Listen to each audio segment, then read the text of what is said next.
the smell of magnolias in full bloom. And when we are apart, I will be wishing on starlight, wishing that I could give the stars to you.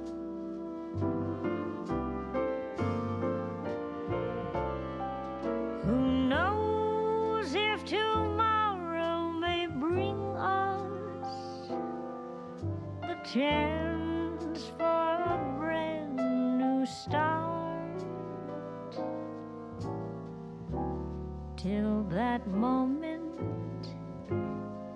you'll be in my heart.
I will be wishing.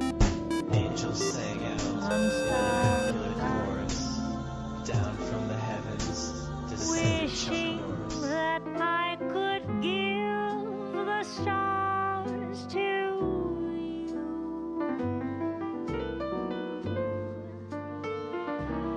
Who knows if tomorrow may bring us the chance for a brand new start.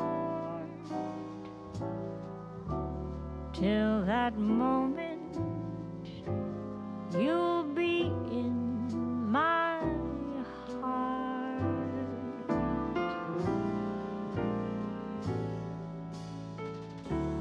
Till forever, you'll be in my heart.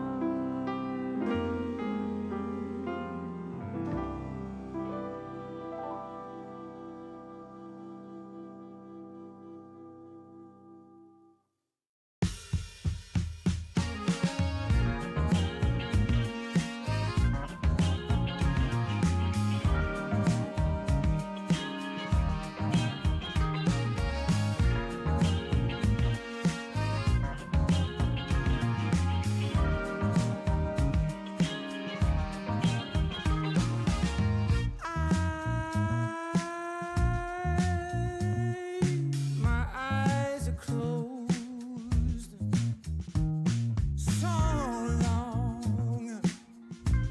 so long after the sun comes up.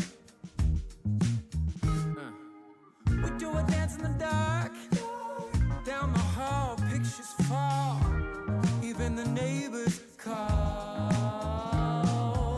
But then you rip out my heart, every artery, a part of me. Ooh. It's obvious to me that you love to watch me bleed.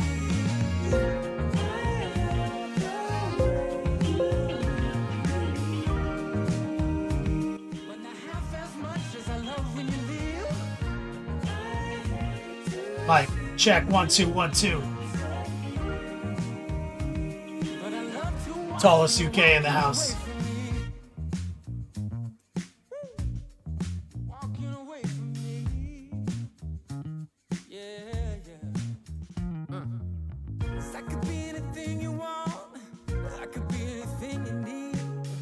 Baby, tell me it's something real, and I'll give you everything. Every now and then we can smile. You know I can't help myself. They play around with me for a while, keep tearing me up until there's nothing left. Ooh, it's obvious to me. Yeah, you love to watch me bleed.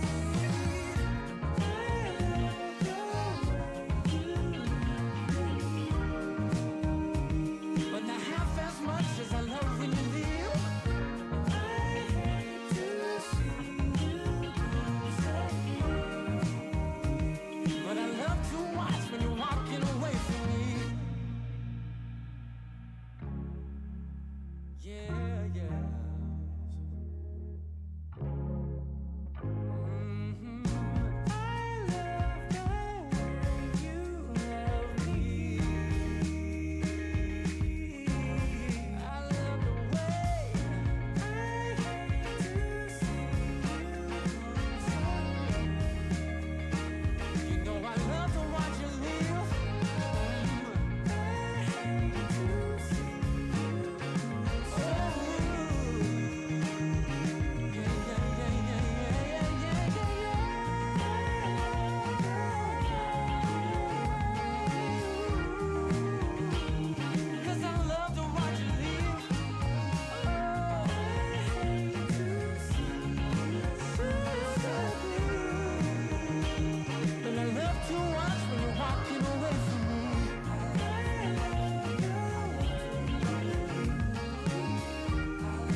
Yeah, you know I'm a beast.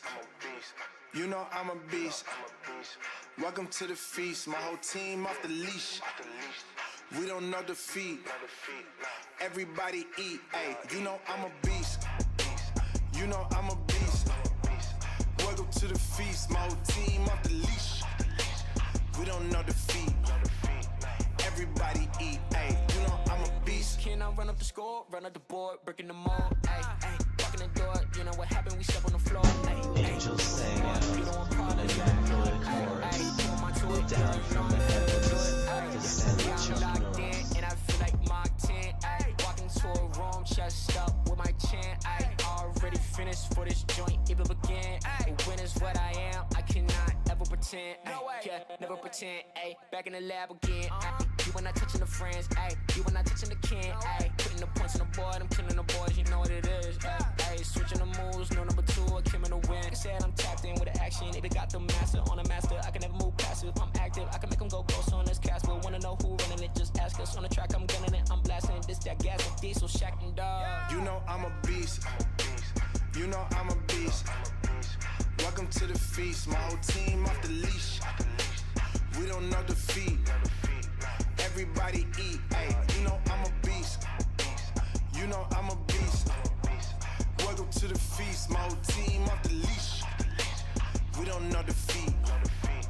Everybody eat. Ay, you know I'm a beast. Hold up. Pay attention, this is beast mode.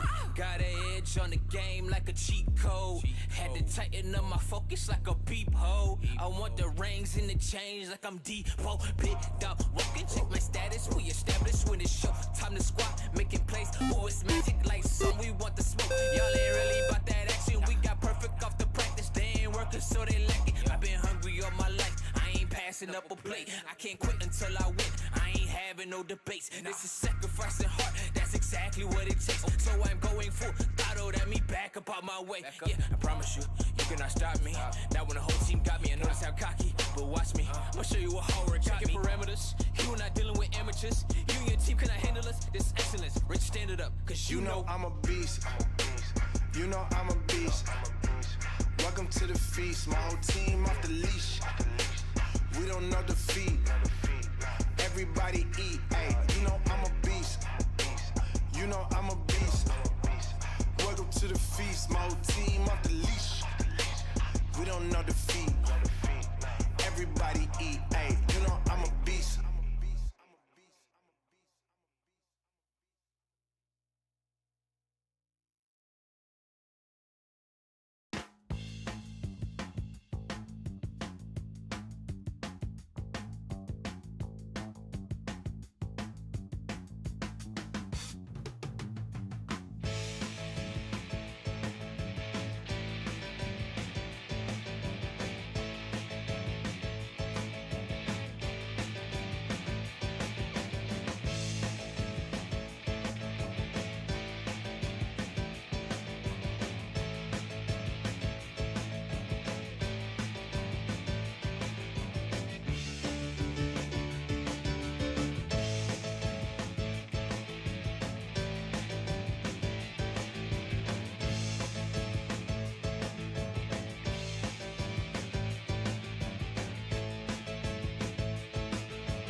all day, every day.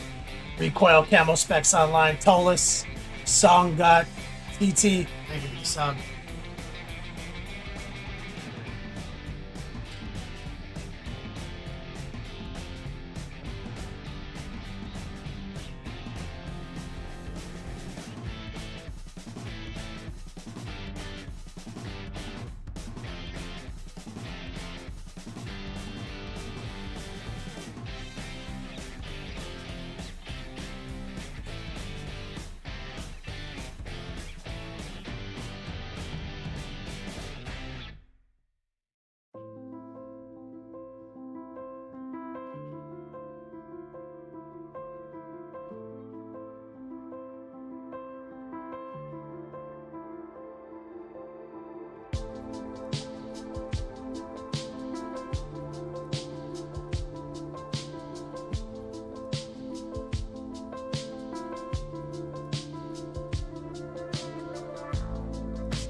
All day.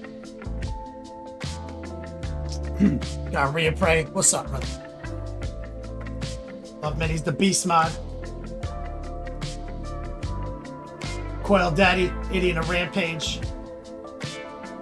Professional Competence. Guilty O'Deal.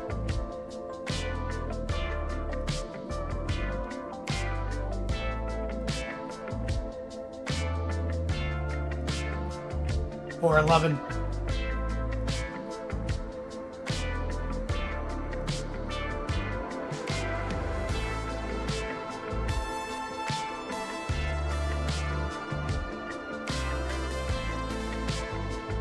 Well, plus saves, they nerfed you again? In what way?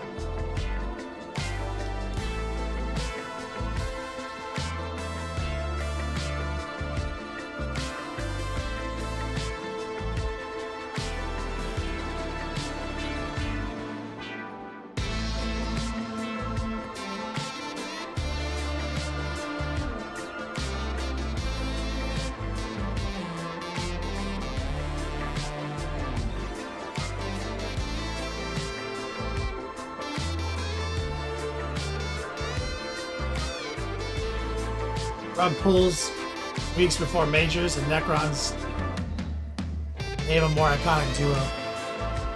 Eldari not getting nerfed ever in any edition of 40k. Since the 90s.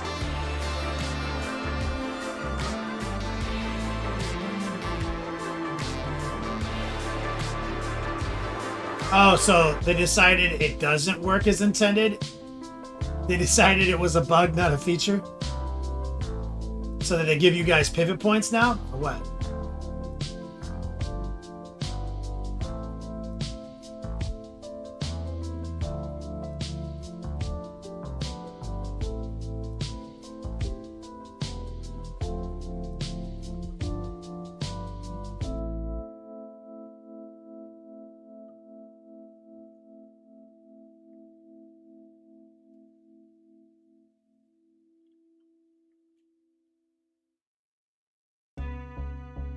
You said Magnets still spins? Are you talking about Magnus? Obviously he spins. He's a fucking guy.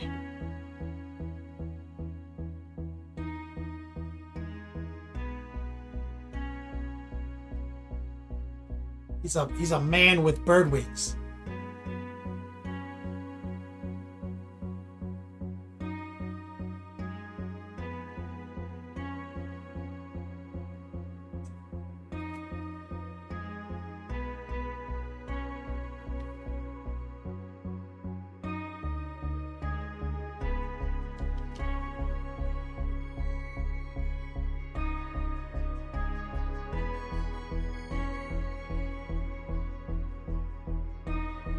Love Minis 40k suit chillin'. Thanks for asking.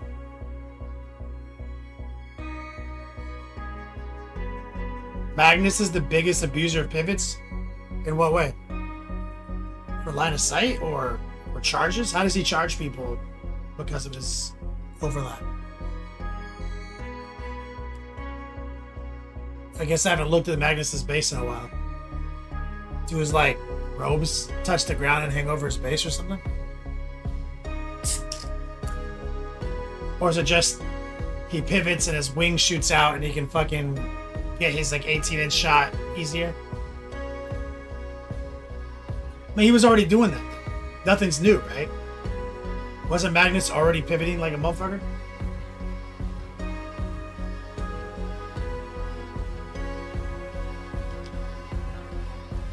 But wasn't he already shooting from his wings before they did the whole pivot thing? And wasn't he always pivoting unlimitedly? Like, he's not changed. That's like what he had been doing the entire time, right? Let's do it!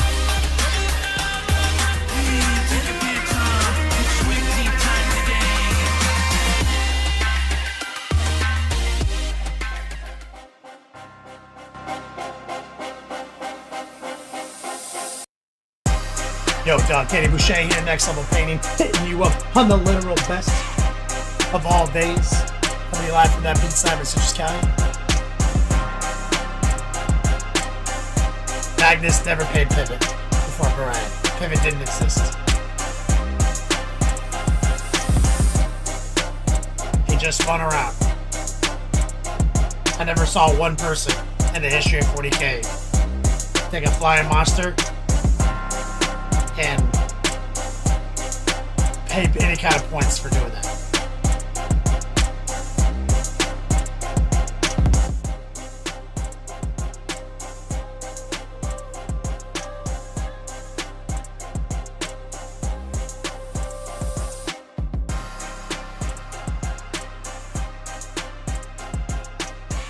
You were supposed to pay a pivot tax retroactively before the concept of a pivot tax existed.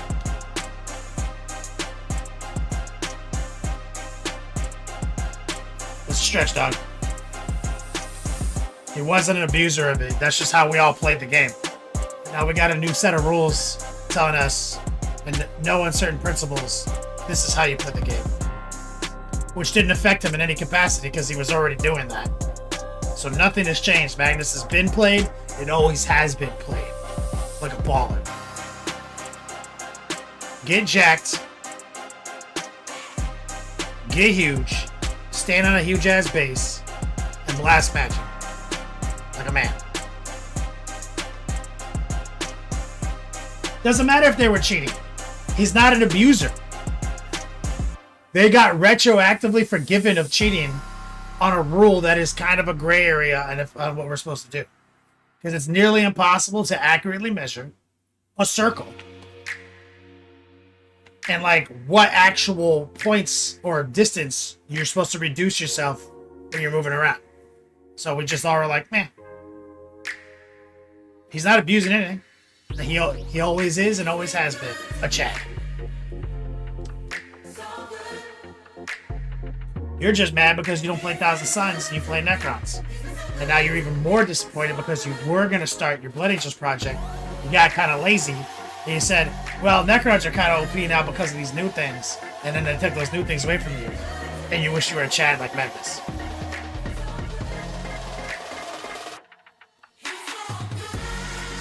GW just socialized our cheating.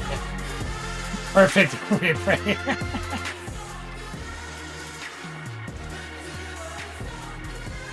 Yeah, Necrons are OP now.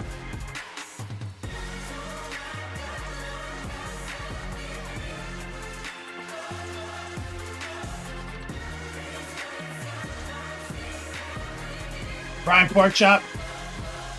What is annoying for pivots is Qatari have one model that pivots in their battle line. What do you mean? Break that down. Well, plus saves. Necrons had scams that could pull them in games. Oh, the one sniper rifle's on an oval. That's right. That fucking loser.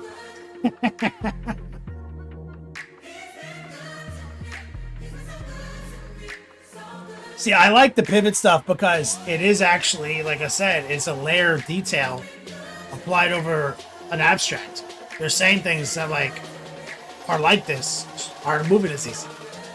Sure enough, big old sniper rifle guy on a tripod, skinny little fucking Skitari arms.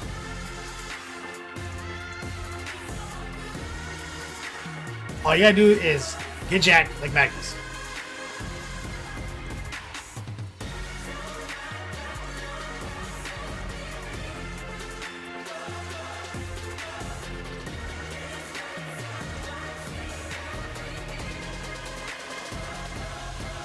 One plus saves. I would have. Yeah, I think it's honestly.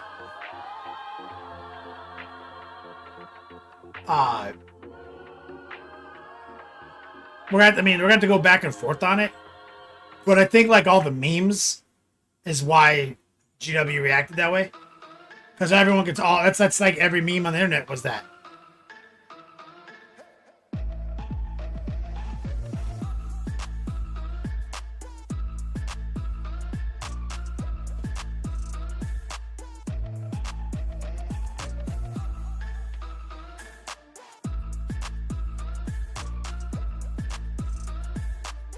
Yeah, Tantalus.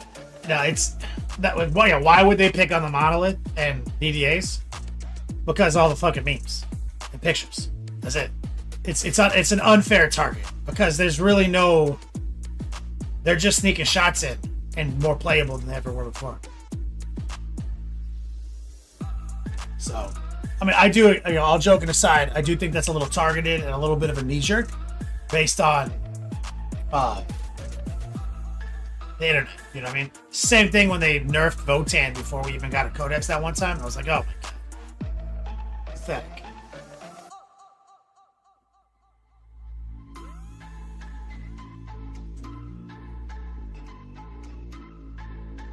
Tantalus law? Oh, is there a new FAQ that addresses pivot values on everything now? Did the Lord of Skulls get no pivot value? I'd like that.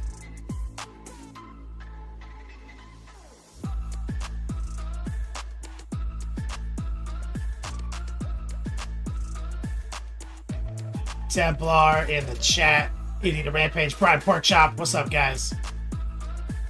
Sir Crow.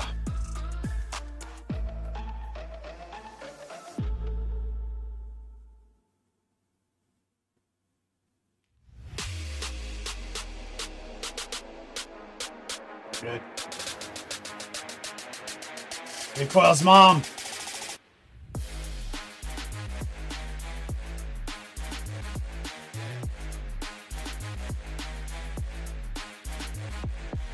More pigment.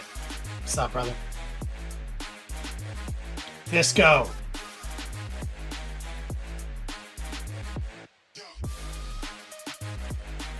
Brian Porkchop, listening to a few things. Got finished with the new Primal Hunter. I just started the new Primal Hunter. I think we get a new He Who Fights Monsters this month too, right?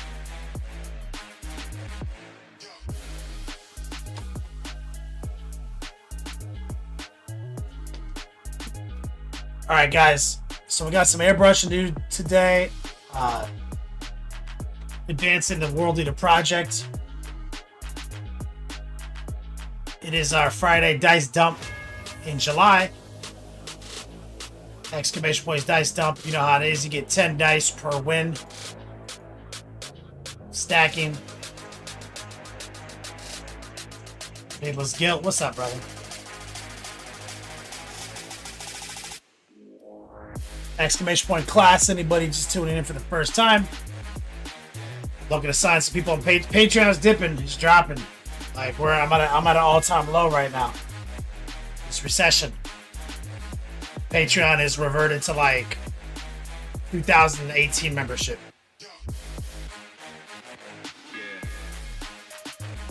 That's why I keep pushing it.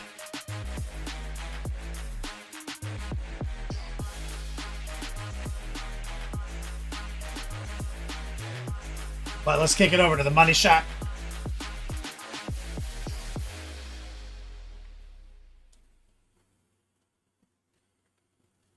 So,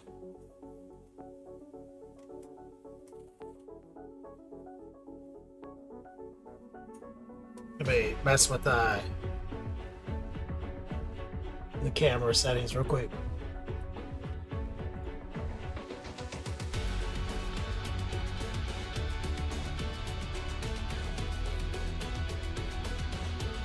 So we got the Rhino.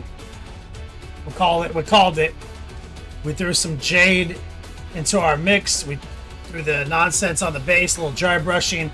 Stuck one of these crystals in here. We'll circle back to that. So now we're going to advance to the rider. Right here. He doesn't quite fit 1+ saves. I had to shave these pegs off.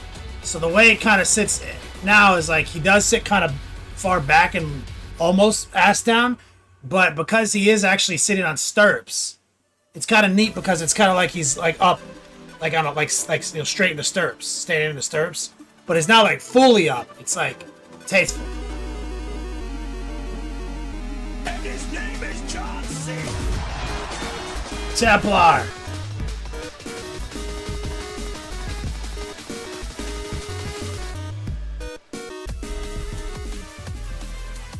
I guess I love Won the chat. $500 in craps, but losing every week at 40K.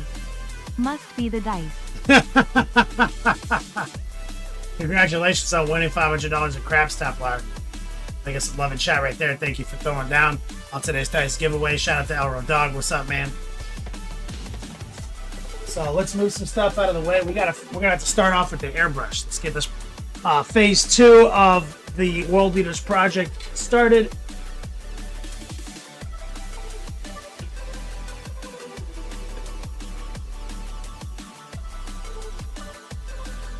Let's lock into the cradle. Come on. Got my little neck pillow.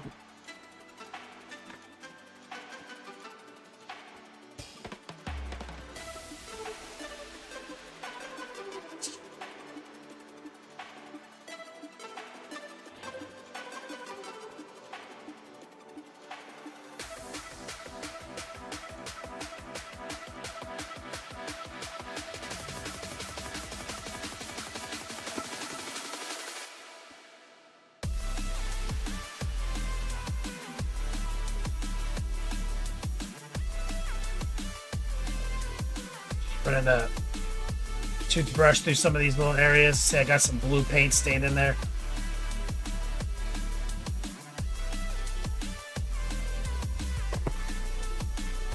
Sometimes I just kind of lock in my water right here.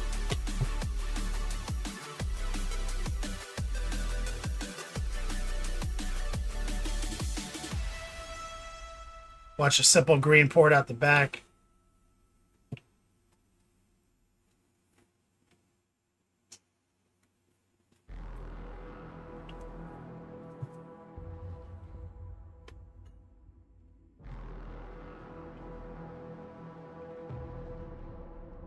Get that solvent out of there.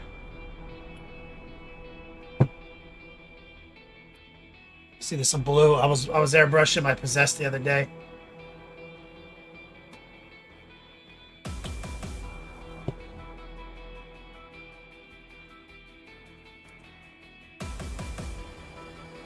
That's it, clean.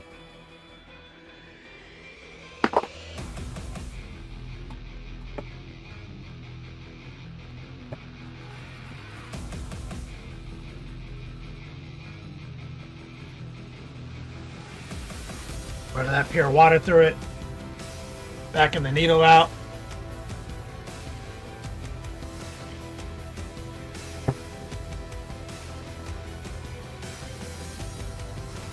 So easy.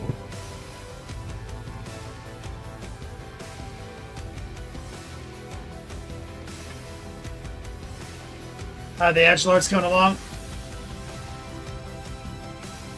I haven't done anything since I finished the War Dogs.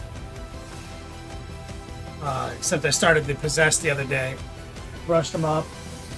Started blocking in details.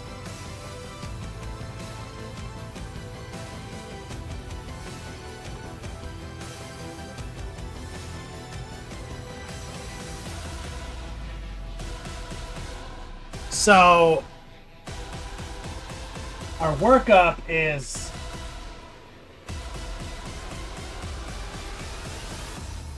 we see one of them eating a rampage. Yeah, I mean, I have videos of me painting the possessed before. There's definitely a series on Patreon. It's the same workup. I just airbrushed the blues, and then I cheated a lot of airbrushing in on the pink and stuff, and then now it's just go through and add the black. Then it's just tighten. Stan Co, what's up, man? So I need this unit done. I need my wrap, and then I have some warp talons. So I just have to, get on it.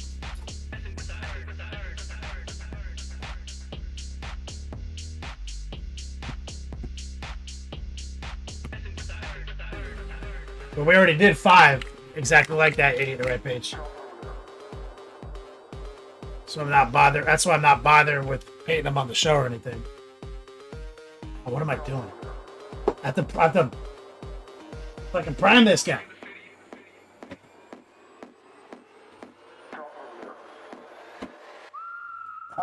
How ghetto can I be? This ghetto. So I'm leaving that dark blue in the pot, and I'm gonna just squirt black primer right on top.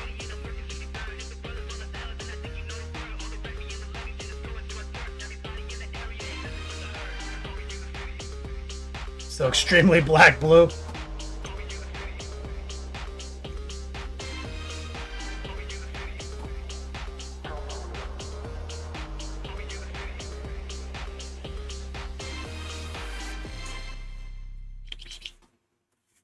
Gonna ride.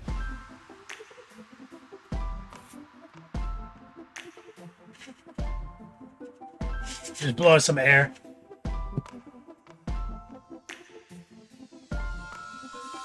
So this is Monument Hobbies black primer. Raw dogging it, but I had some blue black in the pot, so it's blue black primer. It's funny though, because Monument Hobbies does indeed sell the dark blue primer. Like, they actually make that. I use it on my blood edges. So that's a shortcut. 1+ saves is you can use Monument Hobbies dark blue primer.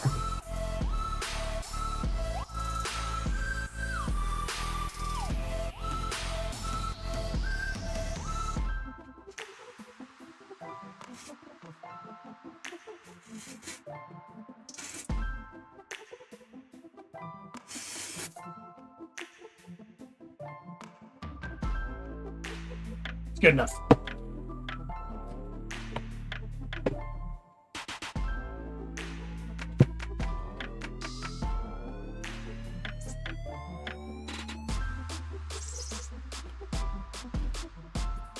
Swagger, what's up, man? In a rampage. Oh yeah, I'm thinking next Thursday for the class. Let's do it, man. Just rinsing the brush out. Dan Co over here on YouTube, man, he says, I just have to thank you so much. Your YouTube channel make me progress a lot at painting. Please continue your marvelous work. You're awesome, bro. Thanks, man.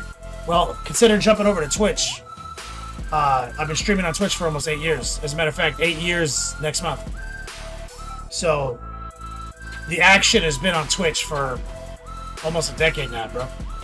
But I do multi-stream now on all platforms. There's a bunch of people on Twitch right now chatting, and you're probably like a ghost town over there right now.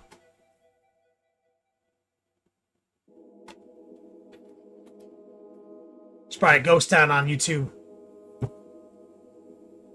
So Stan, I'm just gonna empty the chamber into this little device, just rapidly backing the needle out.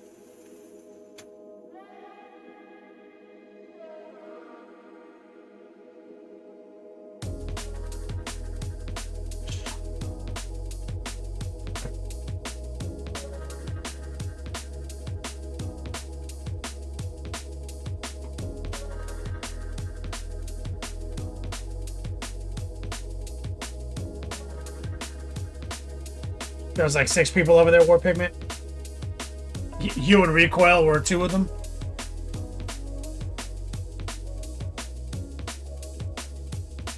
While that primer's drying, let me just grab a little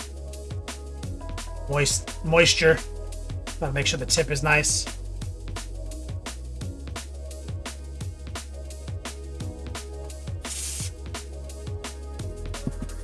Alright, I'm just gonna hit this with air.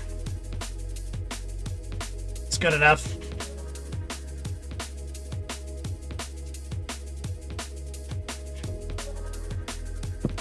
Okay, let me get serious. Alright, so I still need to actually hit this with dark blue. Because it has a bunch of black in it. So again, 1+ saves, this concept is for you. The shortcut is just, you know, buying the black blue primer. So I'm taking some dark blue. Taking some dark blue, put a little flow improver in there, and now I'm just gonna repaint them real quick. Just kind of take a step back, hit it with a wide cone. We're not doing any kind of drama or any transitions. We're just mostly changing his armor to this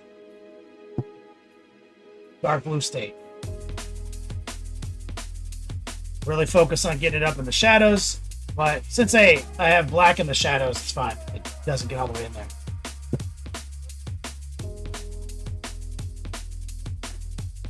Heretical. Thanks for the follow, man.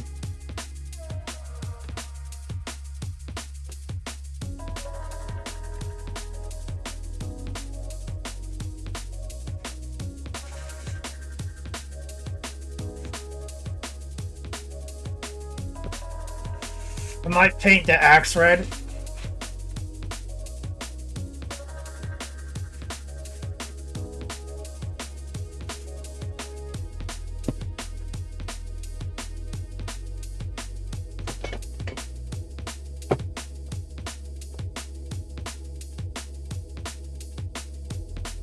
So if you're just tuning in, Stan Co, anybody else, here's our Juggernaut. Right here. So we have we go to the VODs. I haven't edited it yet, but the VODs is this workup. This is 3D printed. This came to me from 1+ Saves. This is sponsored content. We're creating a tutorial custom for him, and we are workshopping as sustainable of a paint job as possible where that looks baller for his world eaters. So dark blue to bold pyro. The NMM, we have covered it multiple times in VODs. It's all very stable, like two piece or 3-piece workups. We got that done relatively quickly, and now we got this rider. So the rider's not 3D printed; he's the fucking rider.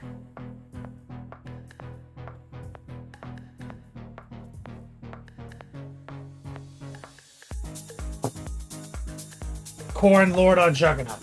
So now this red workup, it's super easy. What you do is you have some blue in the pot still, squirt some bold power red in there, swirl that together. Basically have a purple. And you're almost going to repaint it because your intention is not really to leave too much visible blue. So you don't really have to get too detailed here. You can go into a zenithal top-down position and just kind of start kissing everything, shifting it to this purple, tilt, let it skitter down his chest. I like to work from the bottom up on the feet. Not doing any real detail work yet. We're just shifting the overall color to mostly this new mix, which is, you know, blue plus red.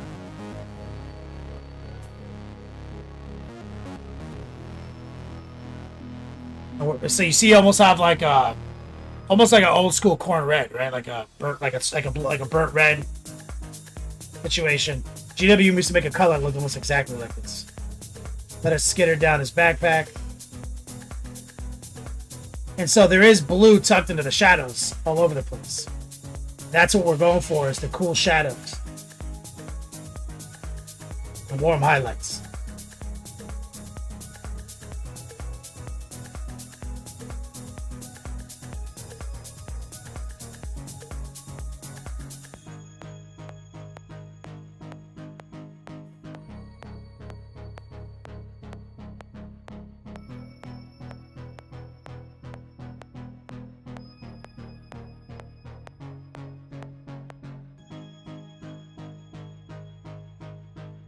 Okay, so now,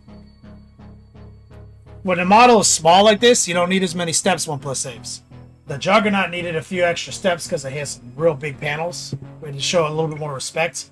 But we can kind of jump now. We can kind of just leave this purple behind.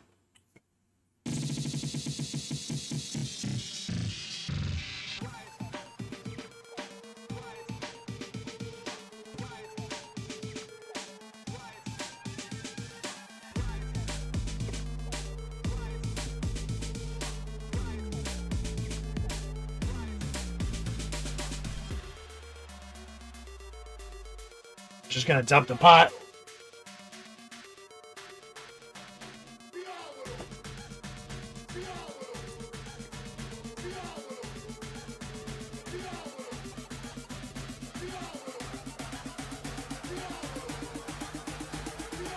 See, there's still a little blue water in there.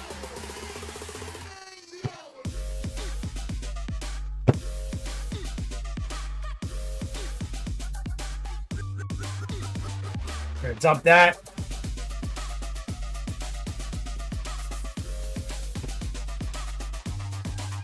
Still some blue water in there.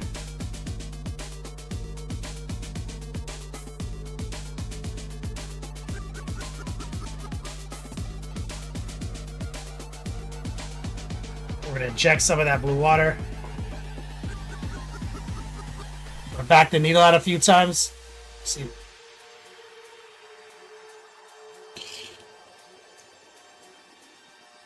Because now we're trying to move into that red spectrum. So let's pour a little flow improver in the pot.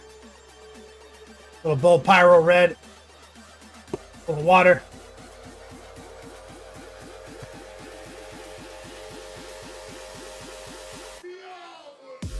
Just stir that up a little bit.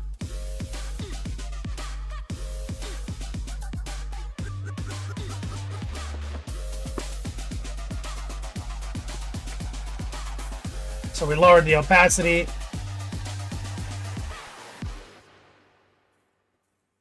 The throttle with my mag valve here. I'll pop this tip off. Sure we're clean. And now we're going to try to get some real detail done here.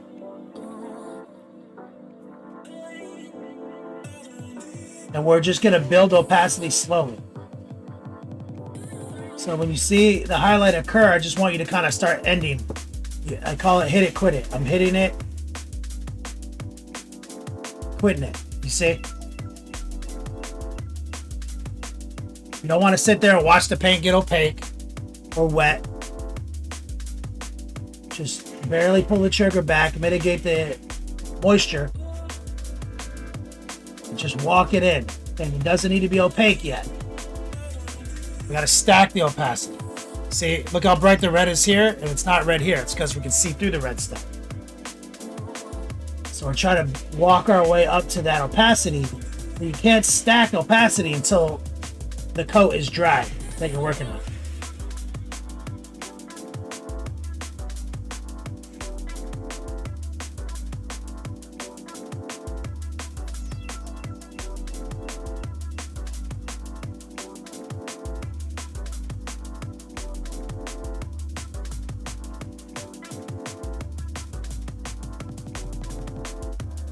Airbrushing without the tip, the cap. Yeah, the cap protects the needle, but I want to see the needle, and I want to be able to clean the needle easier when I do this kind of detail work. When I put so much moisture in it and I lower the mag valve down, that's usually when you see me taking the cap off.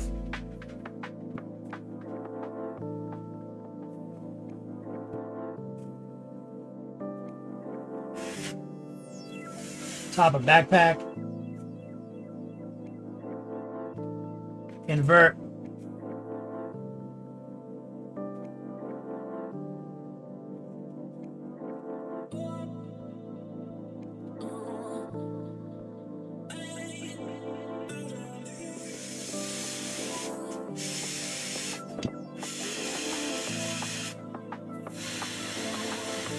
Now you do have to start paying attention because on models that are small like this, you know, you're like, oh, this looks great, but then you realize you're nowhere near where you need to be. So we have to keep building the opacity.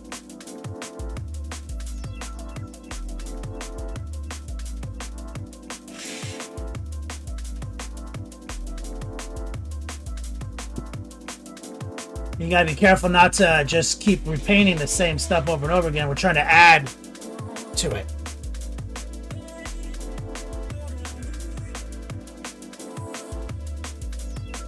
This guy does have an insane amount of trim. It's almost not worth this much, like doing this much drama, because by the time we're done cutting the trim in, it's gonna be like there's almost no red left.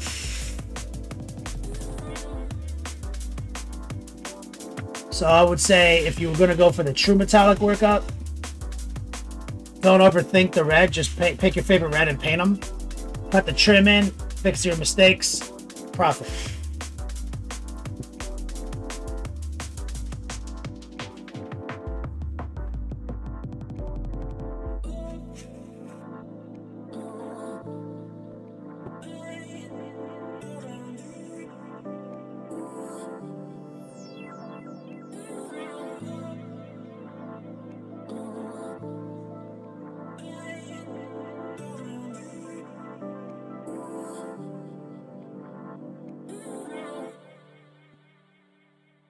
See, we're getting redder and redder.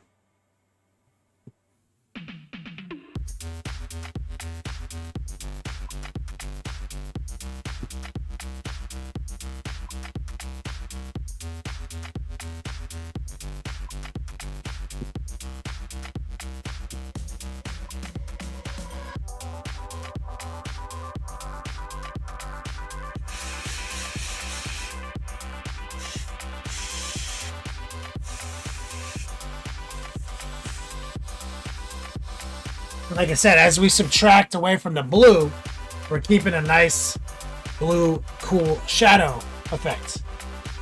It's just a tasty visual component.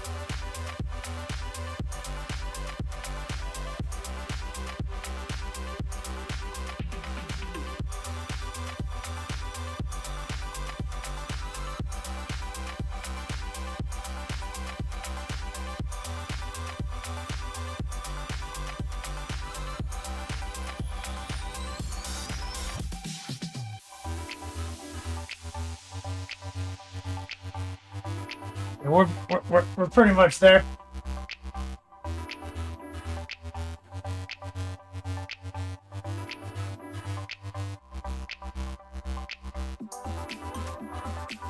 Oh no, he popped out.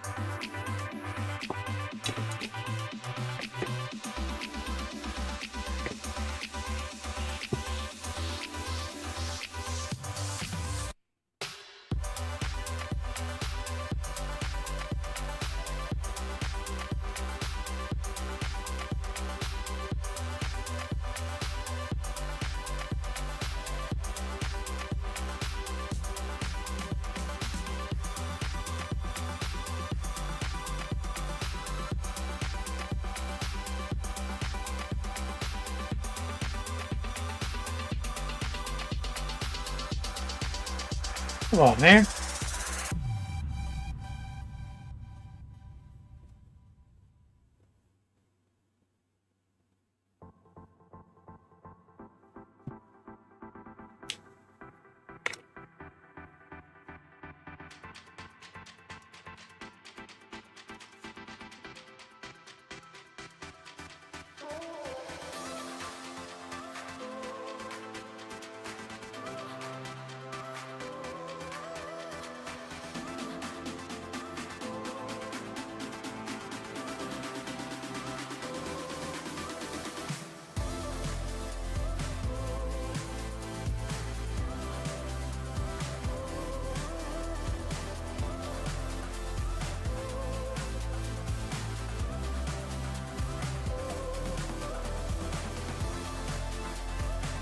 Yeah.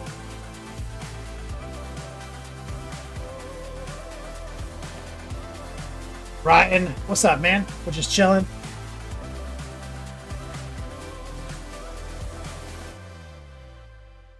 Building up some red.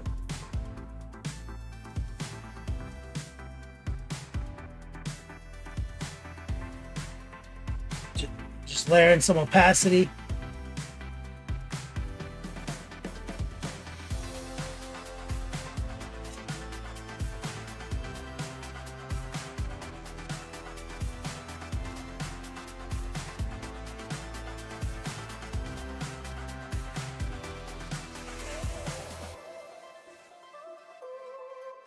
Barely pulling that trigger back.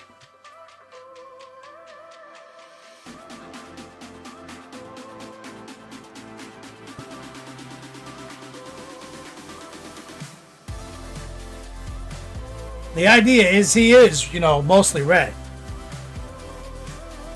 We're just engineering a little bit of drama. Oh, I forgot that I was looking at the axe. They kind of shortcut it.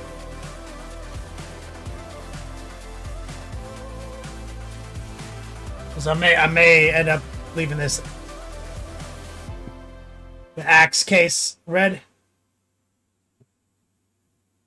Let's make sure his fingers look good.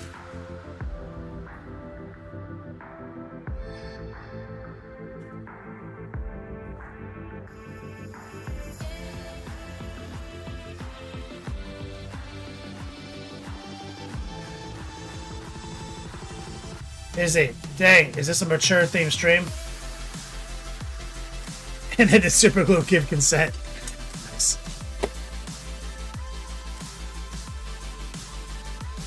So I think our red peak is about the same now as this guy.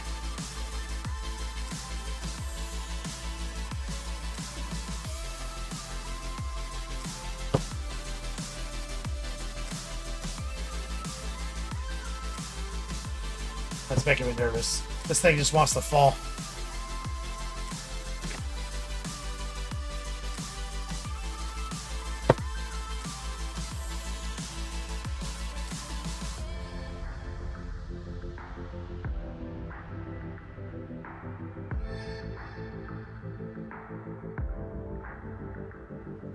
Okay. A lot of it's going to come from everything else we do.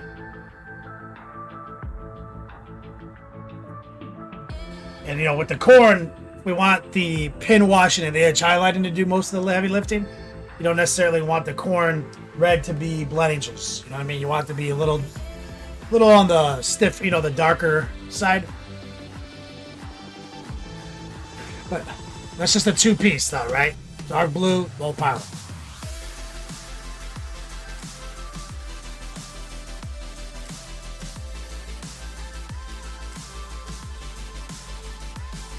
And now we have a preposterous amount of trim. Like I was saying, this might be the most inefficient way to paint a modern berserker. But we're doing it.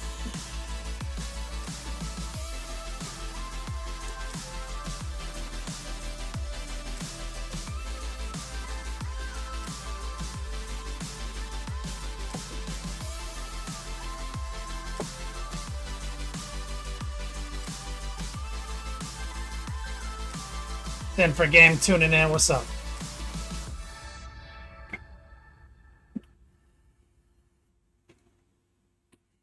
Let's get that out.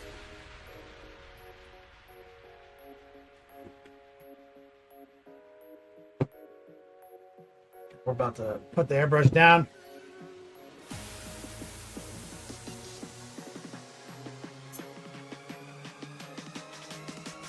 Booth says every edition adds more trim. Yeah. Well, they're a little bit more tight too. So they're not like super misproportioned like they used to be. So by the time you're done with the red and cutting the trim in, you realize there's almost no red. So it's pretty difficult. You have to get really tight with your airbrushing to preserve it. But still, that's pretty slow. Duncan has a good video on it where he paints a world eater and all he does is paint it red. Then he blocks the trim in and it just fixes up his mistakes.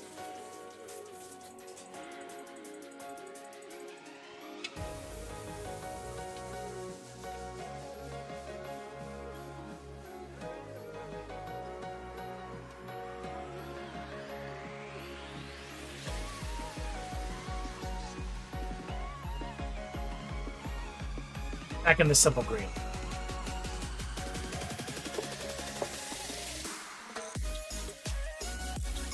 What is going on with my neck coat? Okay. Now we're gonna lock in.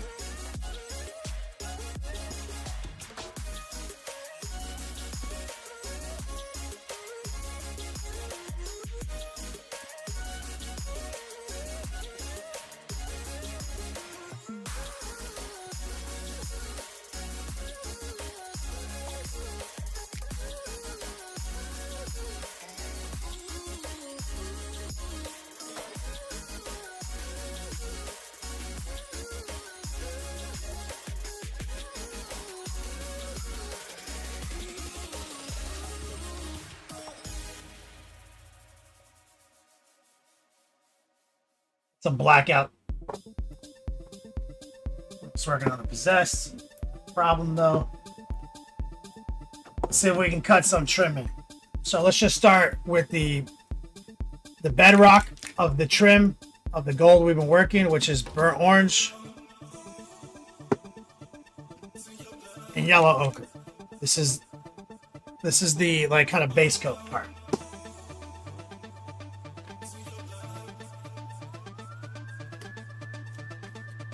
And we need to just spend a minute locking this nonsense in.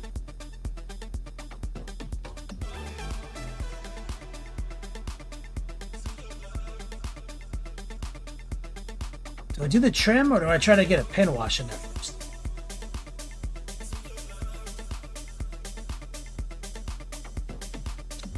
No, I think for the sake of efficiency, we try to put a little pin wash in actually first, because this doesn't matter if we get this on the trim now. We only want to paint the trim once.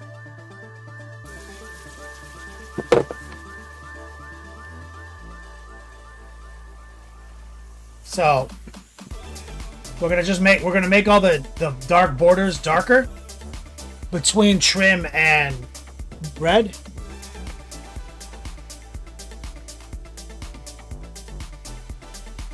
While it's easy. So we're gonna go back to the blue, get some red in there, kind of get something respectful. We're gonna use a little noosh to lower the opacity. A little water. And the advantage to this is that we can drop a heart pull kind of right along, like on the trim. See?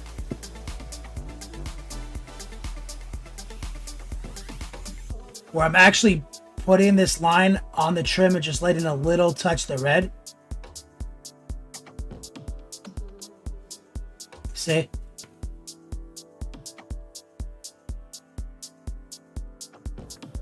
And we're trying to put a nice little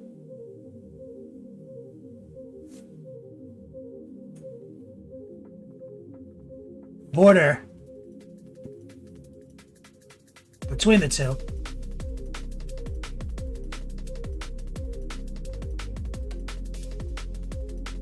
And that's a hell of a lot harder when you already painted the trim.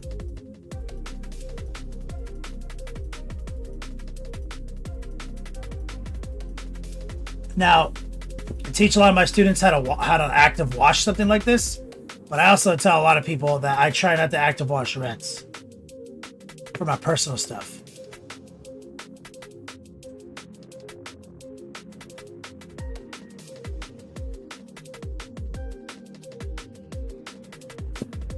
And we're rotating, looking for the heart pull. And I'm just resting my brush on the trim and just letting a little bit get to the side.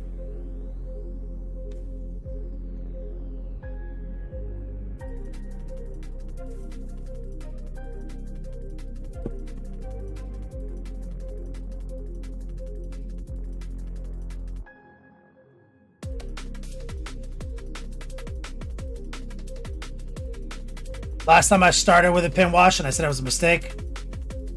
Nah, I think it was exactly the opposite.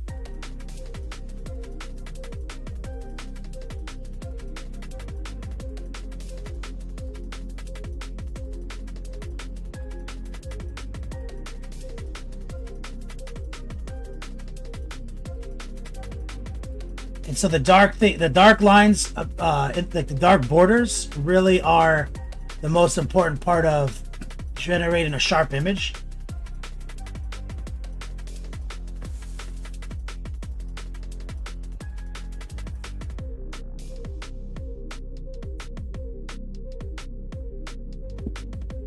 Right here.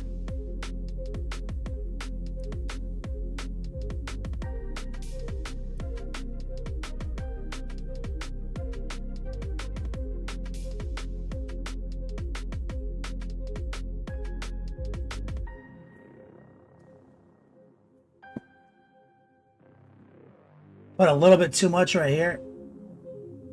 So I'm going to use a little water to repair it.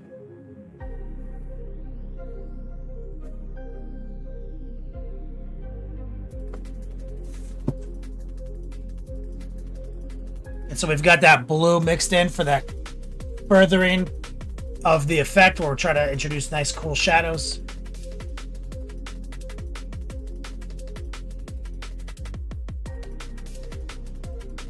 Now, there are a lot of speed hacks here too. 1+ saves. Remember I mentioned on the Juggernaut that a black oil wash would work too.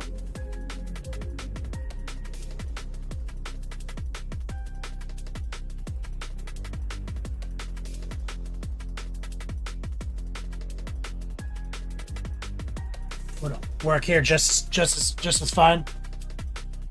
Be a little faster.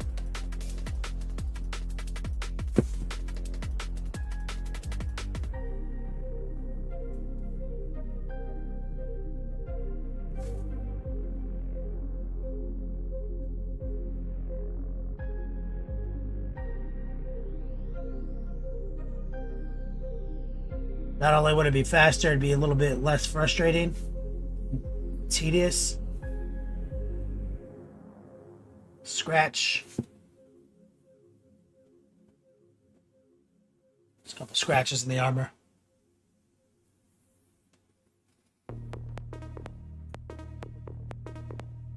Tiny wine guy with paint handle. This is Game Envy, exclamation point Envy. Let's get to the chest.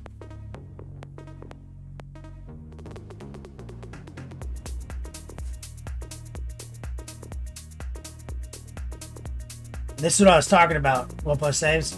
So unless you're able to get this close and have a transition occur in this tiny little rectangle triangle, why did I even airbrush a transition there, right? You can't get that to occur because it's all trim. So that's where you can actually start thinking about like, dude, do I even need to do a transition? Could I just hit it with the dark blue primer and then just airbrush a, bold pyro until it's opaque and walk away? The answer is yes, 100%. On the infantry models like this, yes.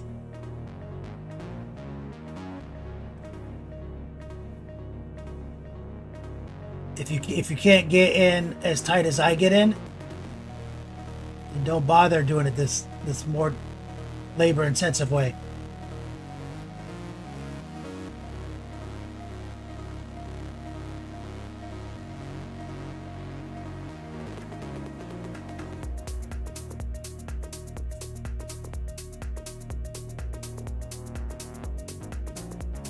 Game Envy broken? Oh shit, that's upsetting.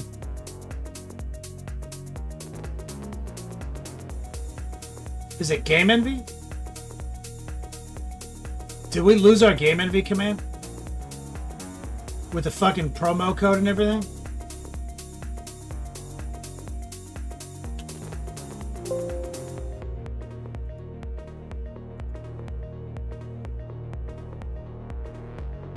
God damn it.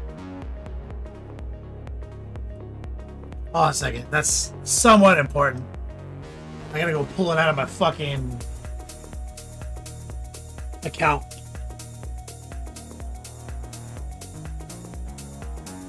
I have a special affiliate link and a fucking discount code. When the bot reset, we lost that command.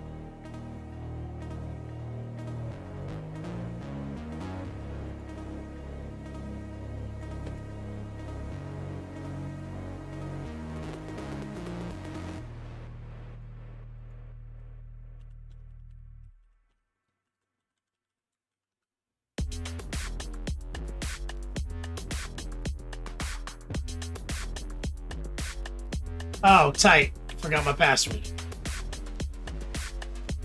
Lost your password. Click the password button. Invalid username or email? Use a different email? What is wrong with me?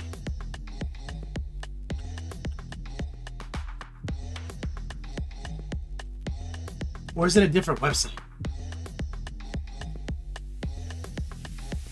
I'm gonna go check my fucking emails because I think it might actually be a different page.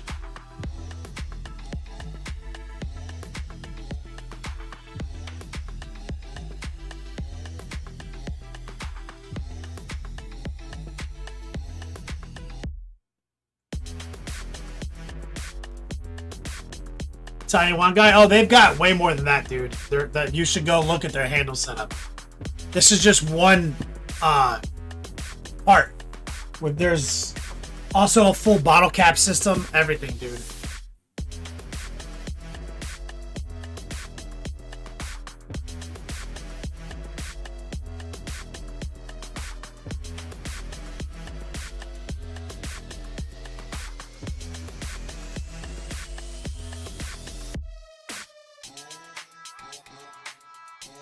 Oh, here it is. It's a separate website. It's an affiliate portal. Got it.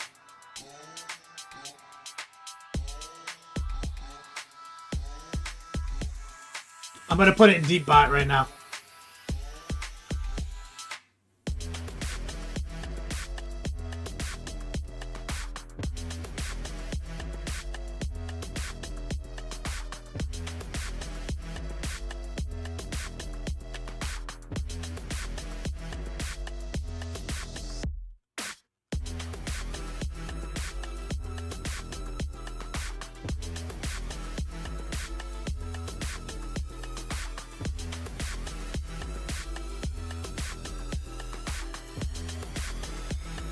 Try it again.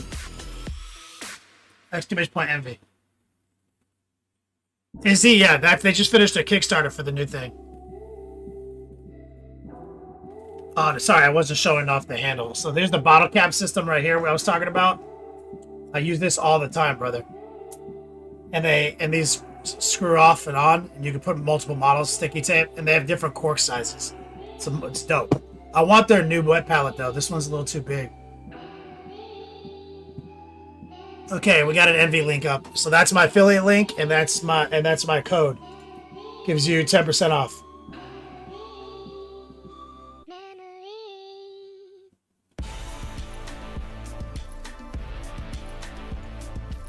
I don't make a lot on affiliate links though, so I just looked.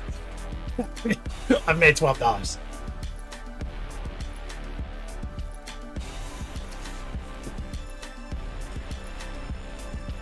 Alright, so what I'm going to do is I'm going to pin wash a couple of these nuts right here as well.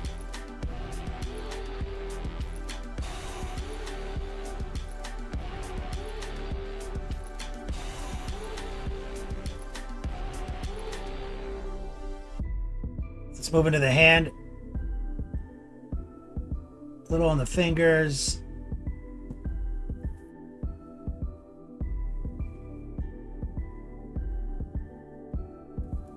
You want to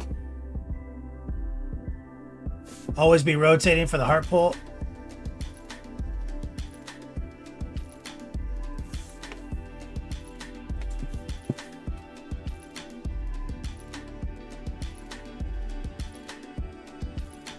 And it's not just about making these lines darker, it's about making them bluer.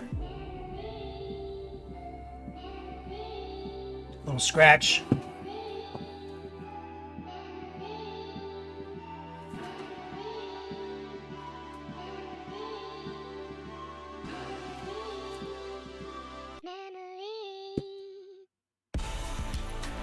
Get in between the fingers right here.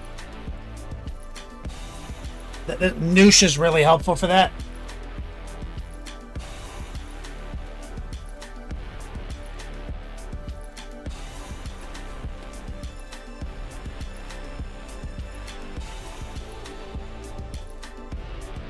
Spiky Bit says the sponge in their wet palette is wild. It gets moist.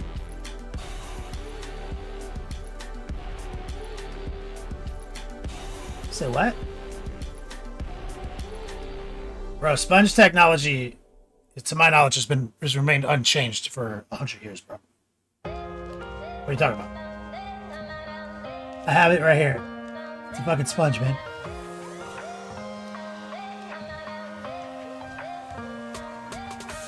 Did they reinvent the sponge?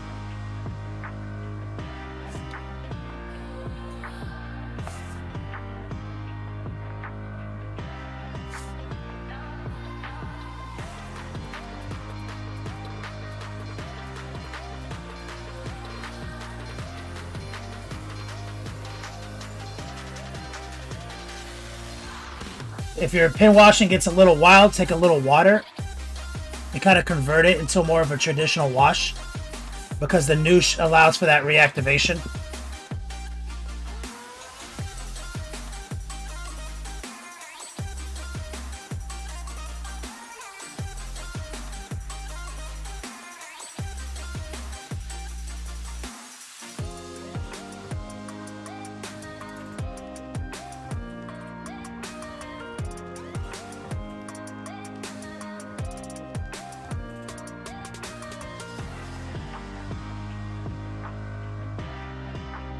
You see how the image has gotten sharper since we started?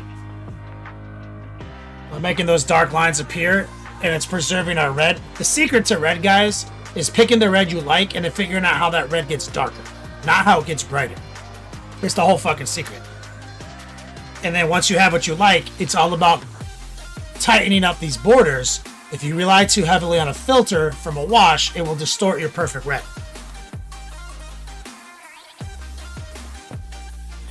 Spiky Bits, this is what I have. I don't know. It's like two sponges glued together. Is this some new technology? I mean, like, I love this wet palette, but I'm not gonna go out talking about how, like, they reinvented sponges. Unless they did. Did they?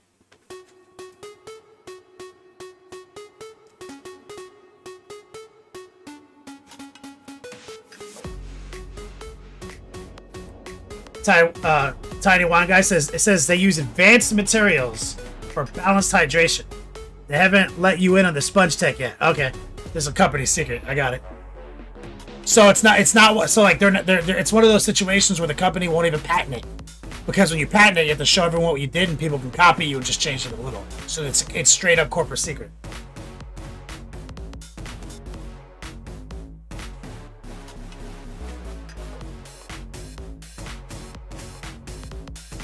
Wait, turn the gray side up. Am I doing it wrong? Hold on a second. Are you telling me I have it backwards? Maybe they did reinvent sponge technology. Fuck this. We'll get a new one.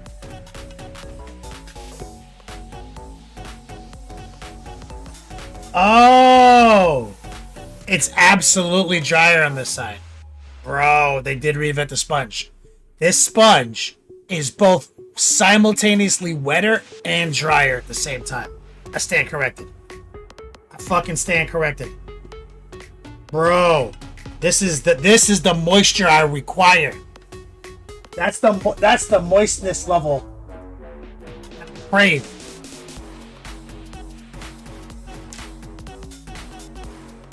Fuck yeah. Give me that. Give me that moisture.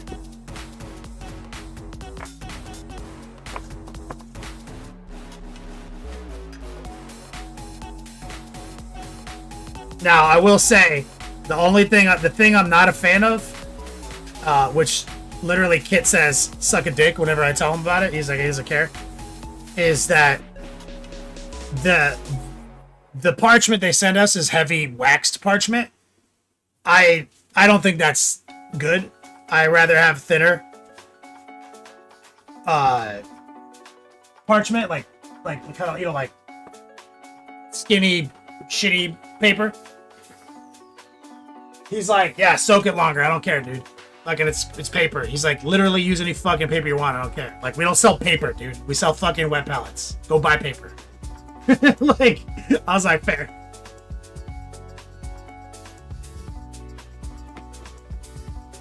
I'm gonna throw. So what I do is I tend to actually put water on top. This is the only time you see me do that. Only time I put water on top of the sponge, or on top of the paper, is with this thick, waxed one. And I usually will run it under the sink a little bit. It's the only time I do this.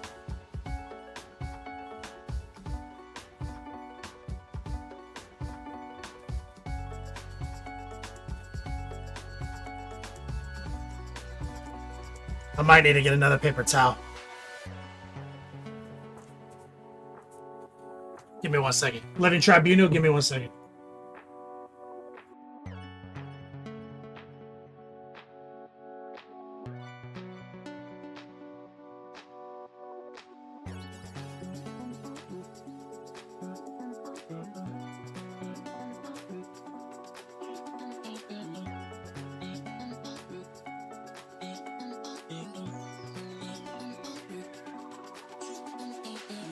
We're back. Reappraise says, I've got a bicolor sponge for washing dishes, but one side is rough and the other side is soft. It's not wet and dry at the same time. Is it, Reappraise? Stop trying to gaslight me.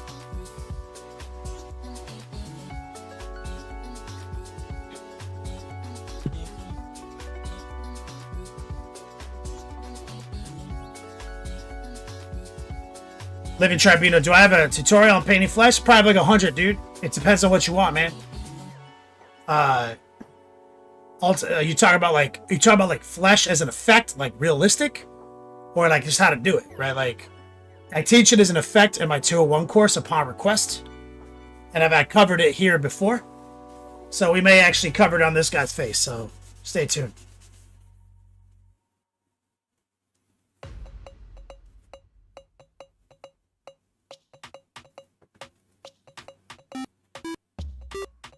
Polygon, thanks for the follow.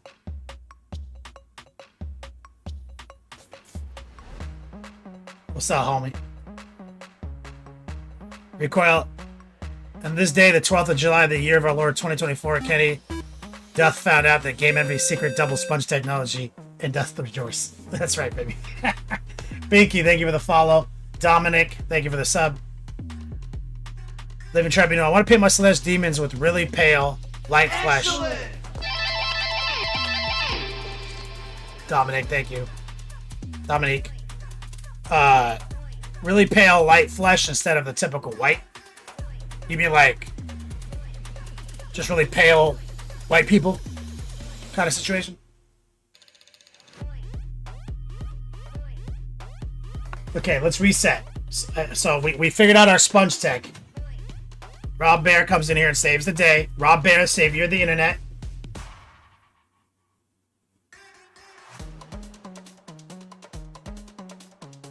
I bet all this stuff Rob comes in here and tells me is just in the instructions that I don't fucking read. So here's our bold pyro. Because I literally can't read.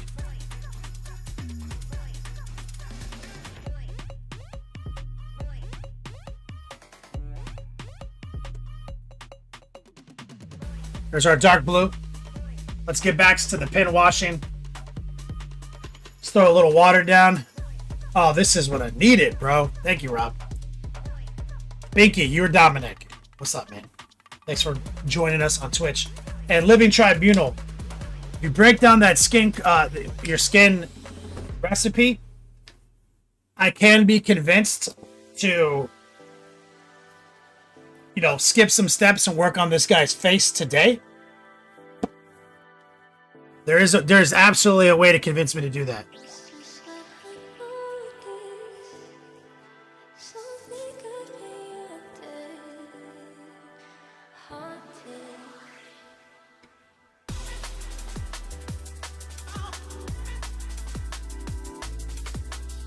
So let's get back to it, right? dark blue, red, noosh,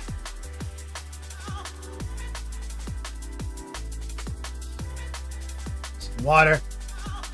And it's the thing, you see how how it beads up? You gotta let it soak longer to not have this happen. So I run water over it in the sink for like a minute to make that stop happening.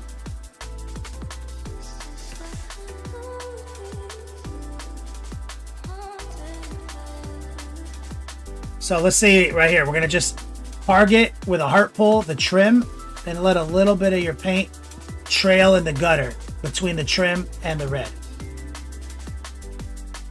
And we're using a combination of our base coat, which was dark blue, and our highlight, which is both pyro. And we're going in semi-opaque and kind of wet. And we added some noosh for added utility. And we're leaning on the heart pull here. And we're building those dark frames, those dark borders. Very easily, very low pressure. And we're doing it before we lock the trim in. Because I only want to paint the trim once. I don't want to like paint the trim, then go and lock some pin washes in, and then get this blue on the trim. You see, and here I'm aiming at the trim. I'm using it as like almost as a coloring book to get me in there.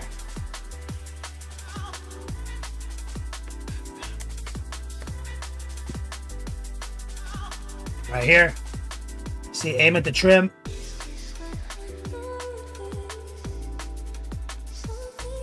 Put that border in.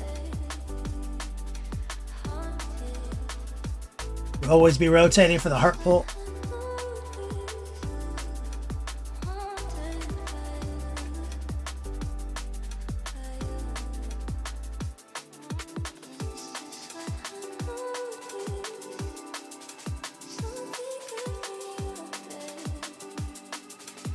Semi-opaque, kind of wet.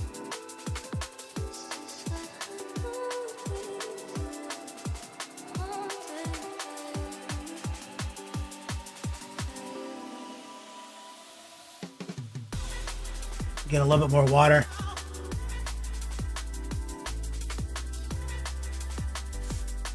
I can pretty much just kind of active wash these little spots down here.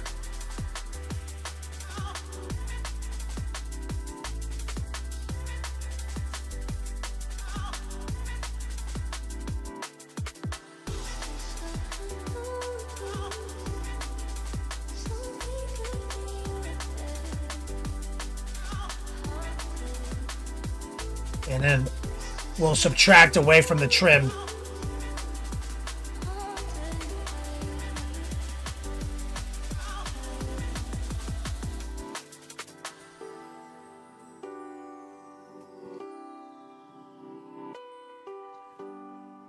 Got a scratch right here. Looks like I failed to hit.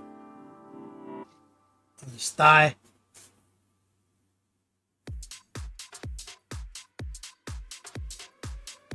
Too easy. 10% code, Arrow Dog. Yeah, Game Envy coming in clutch. I think the new wet palette is smaller though, and that's why I'm interested in it. This one takes up too much space on my desk for streaming.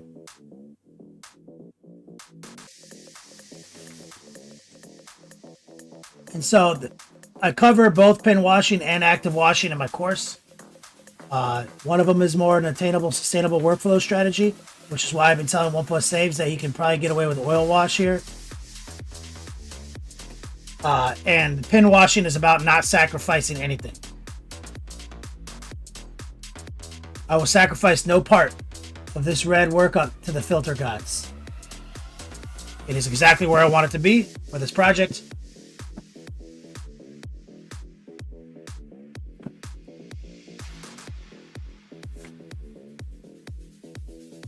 And getting these in before you do any other details is super convenient.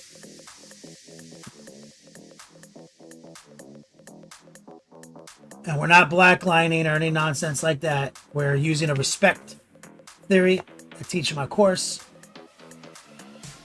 We're using the blue mixed with the red and enhancing the colorful, cool shadows phenomenon.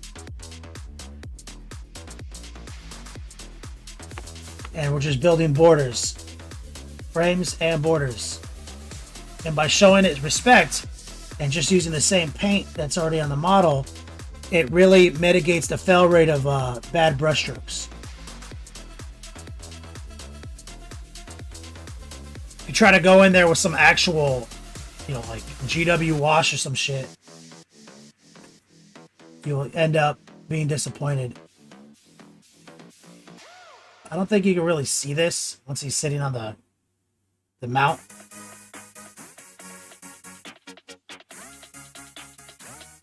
But I'm still gonna hit it.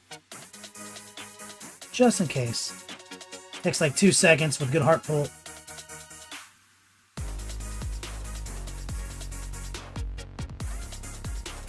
So we went as deep into the design as we could by getting the pin washing set up.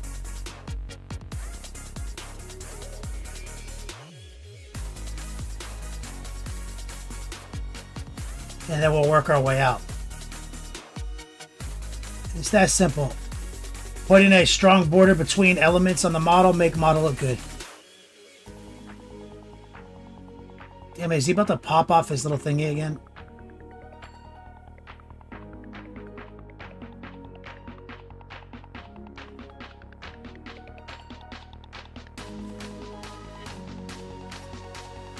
I think he is, yeah.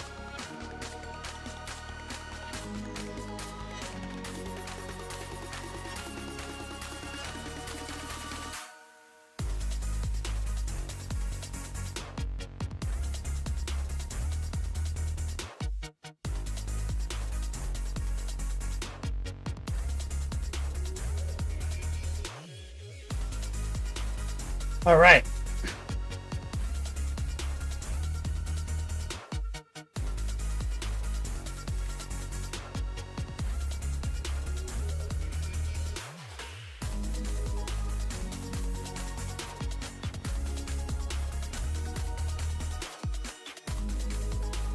Just kind of studying. So we got to paint a lot of trim on this guy.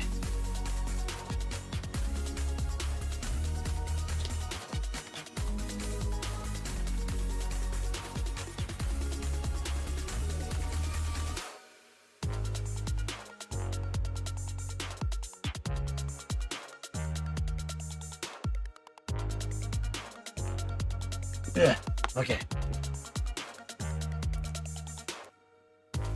All right, back to it. So we've got burnt orange, yellow ochre. That is the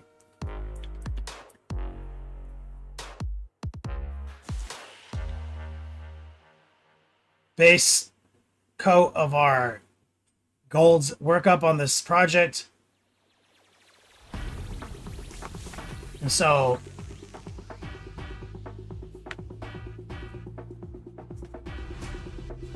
let's start in a more annoying place. Trim. So we're gonna just using high opacity, lower moisture paint, using a lot of stippling and heart pulling. We are going to just raw dog this concoction right over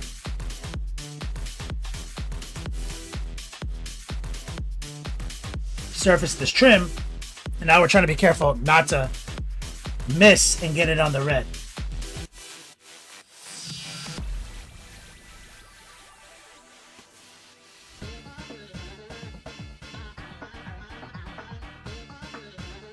This will be the longer, more tedious step.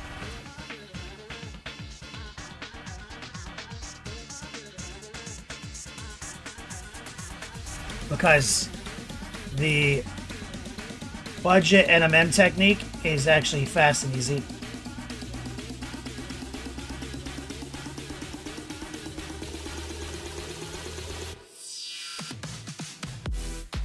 But you need something to paint, right? So we got to lay this base coat down first.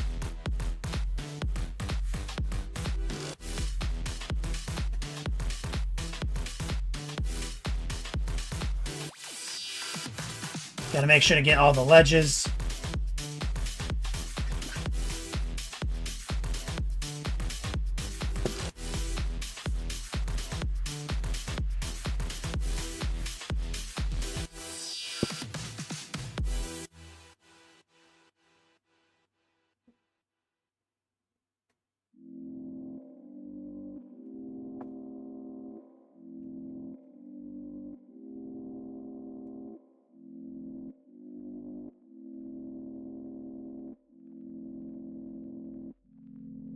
Using a lot of heart pull.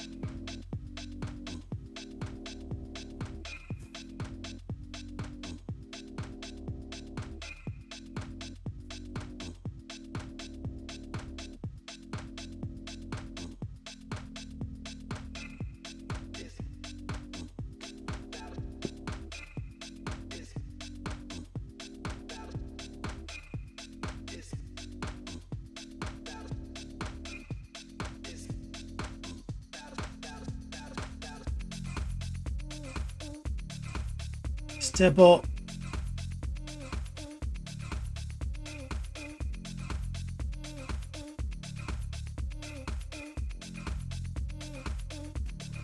Nice. He's got a skull right there in the middle. Just paint it the same color, because even if I don't paint it like a gold emblem, this works as a base coat for working toward a ivory finish. So we did that on the Juggernaut as well, for all the skull game. I'm trying to get in between those teeth, so I've decided I'm just going to paint the teeth.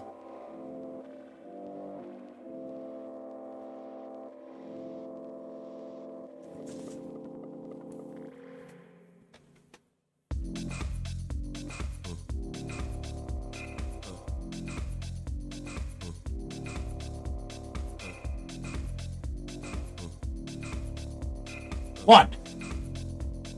Let me squirt a little foam improver down here.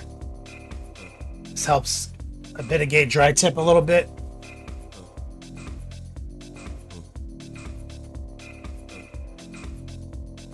So we're using the burnt red or burnt orange, the yellow ochre. Let's hit the other intricate ass shoulder pad. Heart pull. High opacity, low moisture.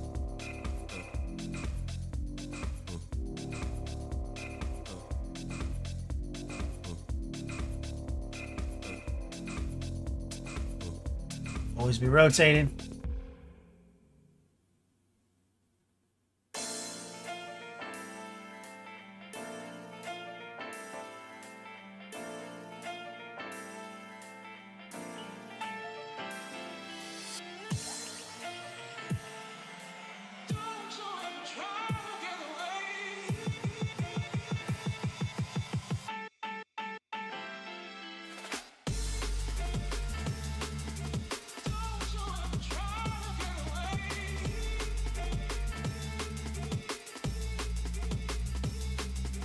Say it again.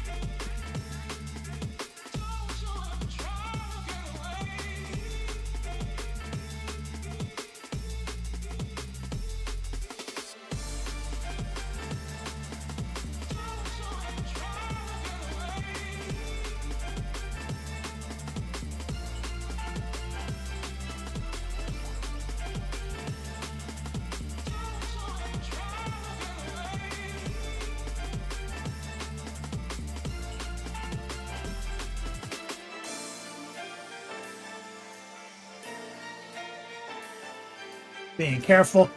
Always rotate. Let's get the outside right here. Try not to get that shit on the red at all.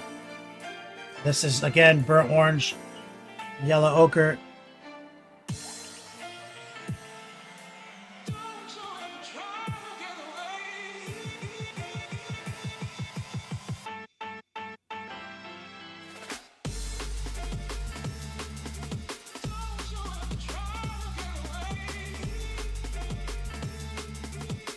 Now we gotta see if we can get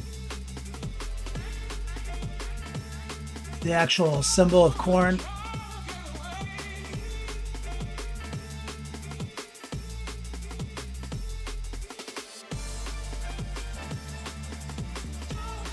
Be careful with your brush load.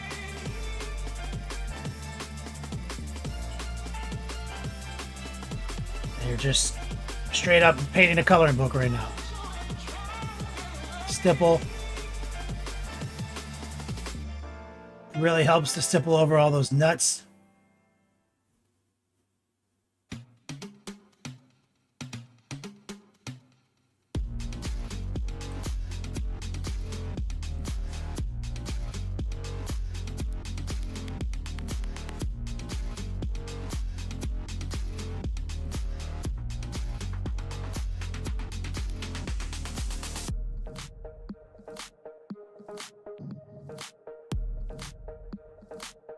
Go.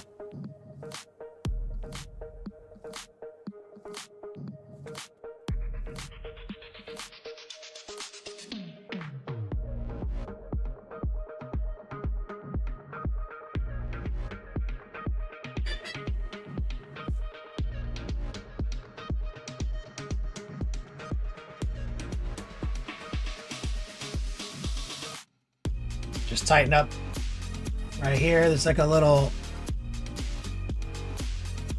classic chaos random tooth.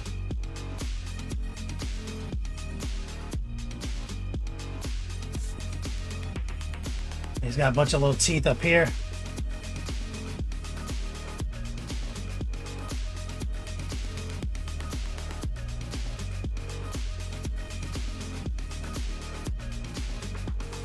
And I might just add a little bit more ochre, a little bit yellow mix.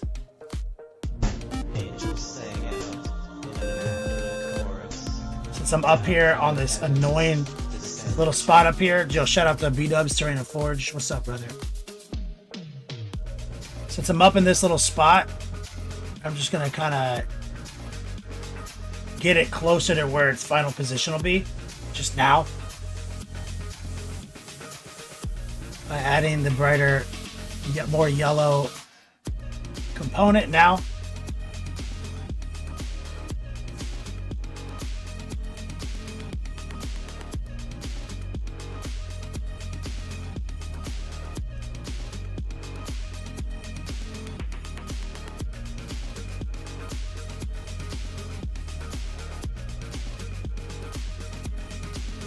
Let that chill. I'm not trying to finish it or anything. I just want to get a little bit more of the prep work done there before I leave that obnoxious little zone behind. Recoil. Well, Game Envy will like you today. Why did I let you near that site? Did you buy a bunch of stuff from them?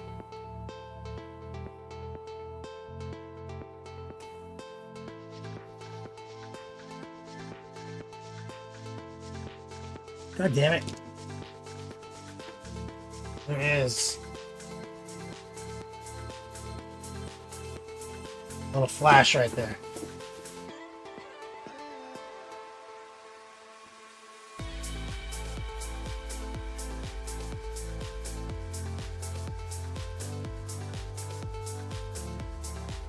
Use a little bit more burnt orange on the bottom shelf there.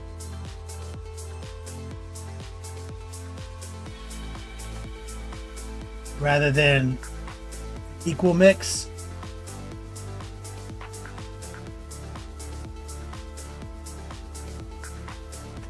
Deliberately oranger.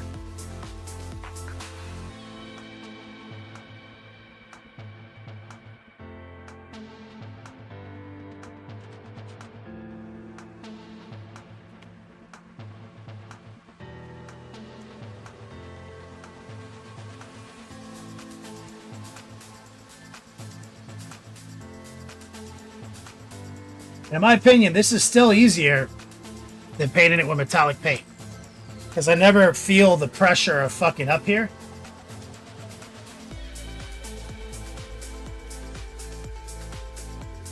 Nice recoil. War pigment. Is the game be light and how does it stack to the red grass?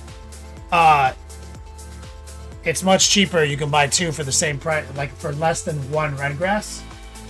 And ultimately, bro, they're both lights. So if I was gonna spend the money for a red grass, I'd rather get two Game Envy lights for the same price. That's my opinion. I have them both here. I like them both. I have the red grass one up higher, shooting down. and I have right here, this arm right here. It's one of two arms on the one Game Envy. And I've got my BenQ. So I'm using one of each. And I can tell you, I love them all. But if I was going to spend $200 on a single light, buy the fucking BenQ. It's clearly of a superior technology. Made and manufactured by their own hands. The rest of the whole light game is literally you finding a good deal on lights and putting your logo on it. Straight up.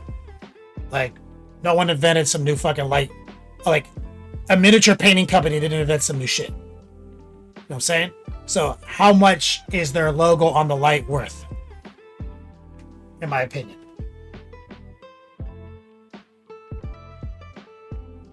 War Pigment? No. The BenQ lamp is the best one. But it's also the most expensive one. And it's of the highest tier of quality. That's the absolute highest quality one.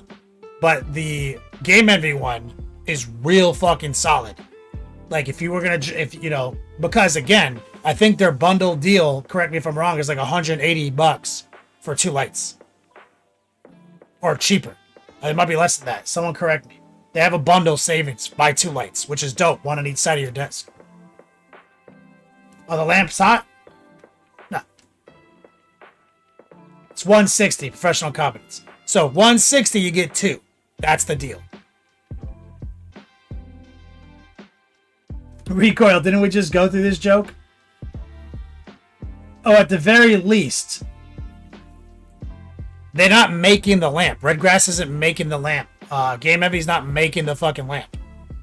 BenQ is. They make that fucking lamp. They built that shit. You know what I mean?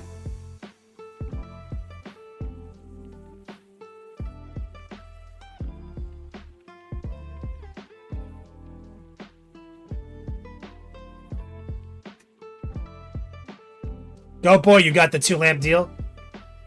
Game Envy ones in Rampage? What about it? No, it's not hot at all. I'm touching it right now.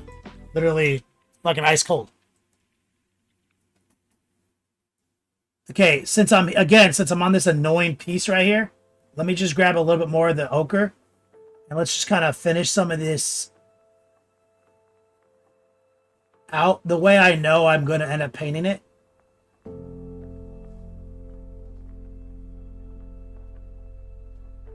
So more ochre right there.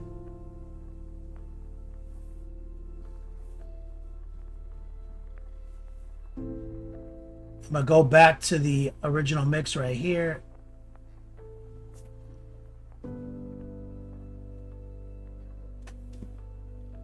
More ochre. Right here.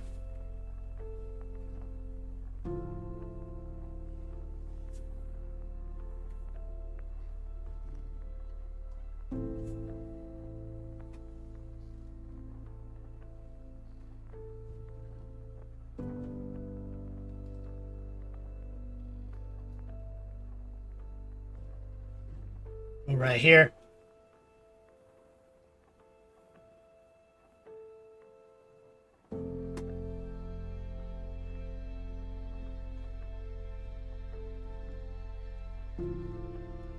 A little more of the orange right here.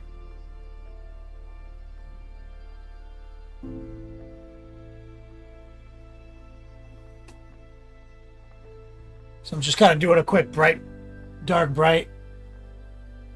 See?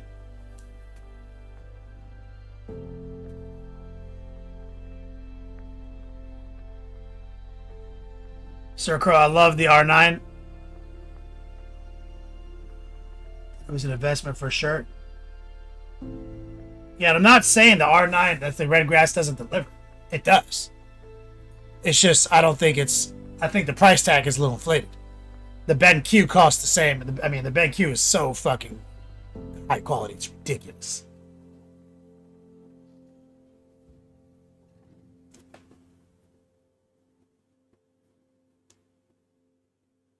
Yeah, OnePlus saves. All of these lamps are not hot. Go use the promo code and get yourself 2 Game Envy lamps. You will not be disappointed. They clamp down and they really are, like, They have multiple settings. They're bifocal. I mean, they're bicolor, everything.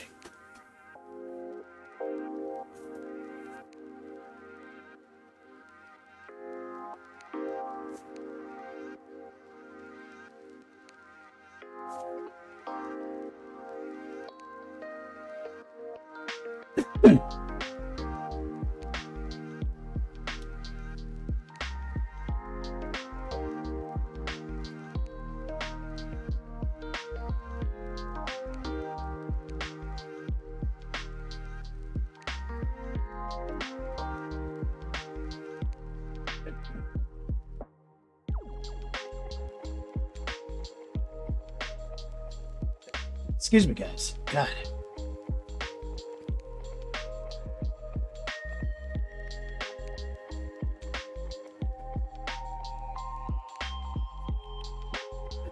What the fuck is in my throat?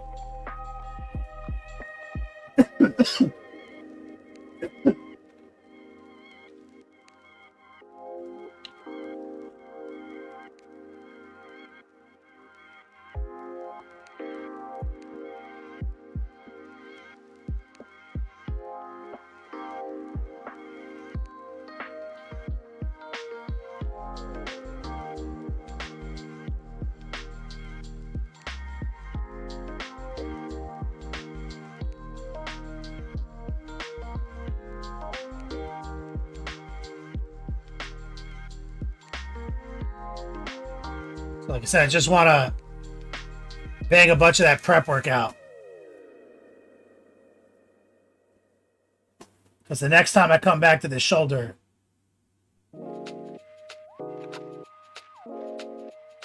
it'll be to finish it.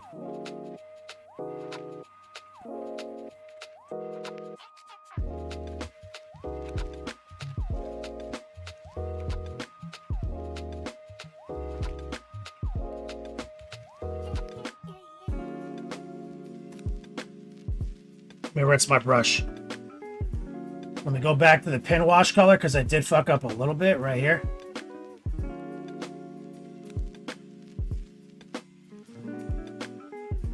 There we go.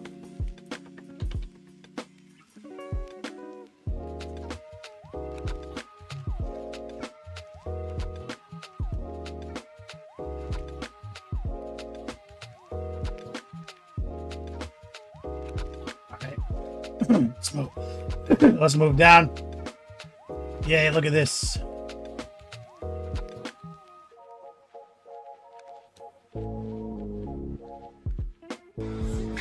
Riku painting.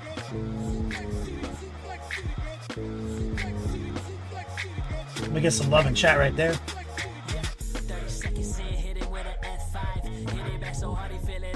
Thanks for tuning in. Hitting that raid. What are you guys into right now?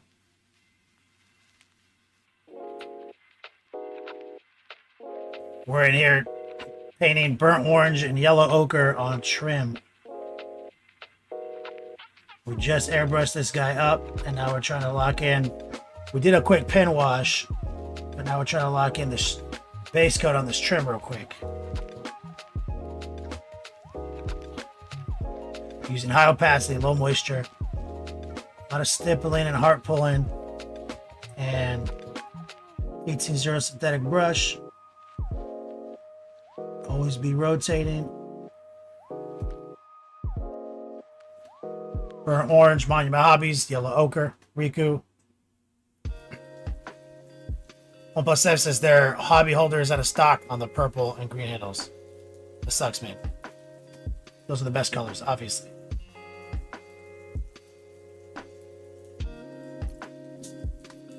So this is an obnoxious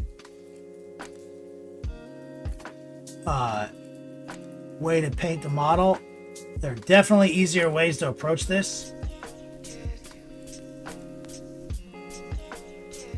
But if you're just tuning in, Riku, this is sponsored content and there's a goal, there's a purpose, method of the madness. We have a set of instructions and a goal, which is to do the NMM, but we're also doing as simplified of a version of it as possible. And so this is the method that we must do. And only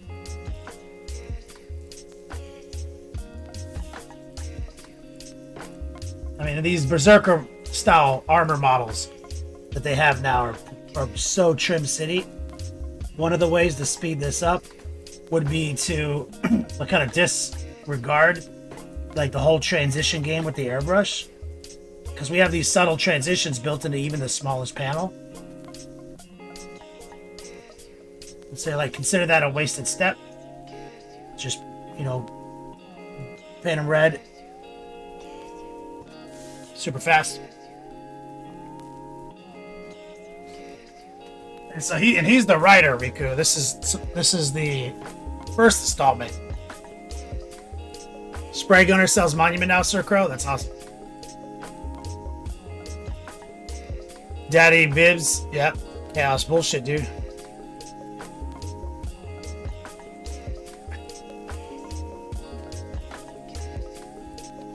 Dragon Life, Riku. Yeah, dragons can take 1 billion seconds too.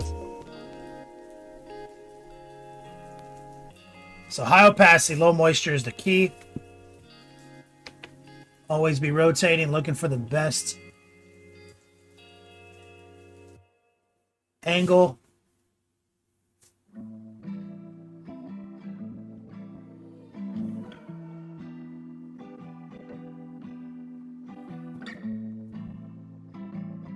This is burnt orange, yellow ochre. Base coat to the actual workup.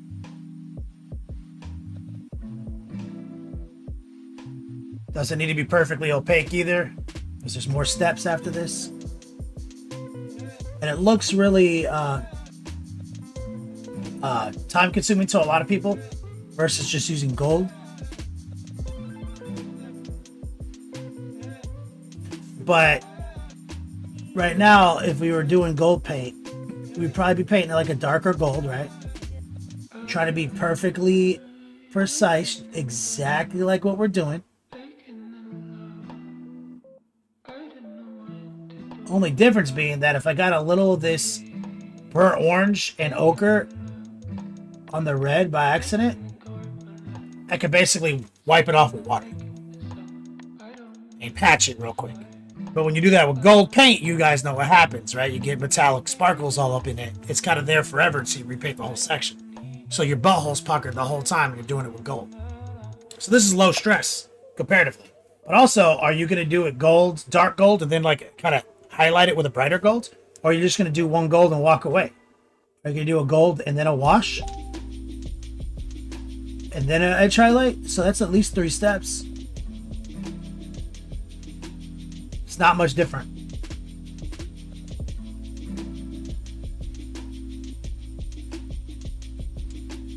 But we're using the NMM Tri-Blend from my course that I teach, exclamation point class. Shout out to Kirk Wuda, thanks for the follow.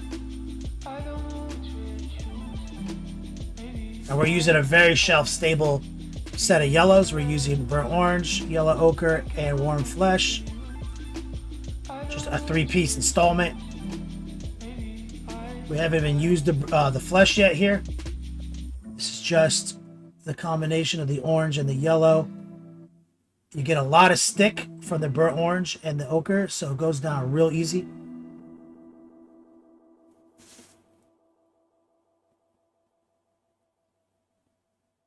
And we made sure to deploy a little pin wash before we did the trim.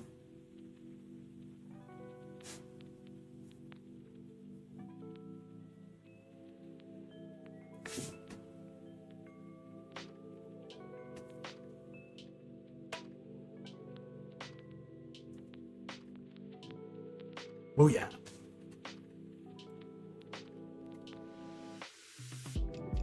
Let's go back to the chest for 1 second. Let's grab a little bit more of the ochre.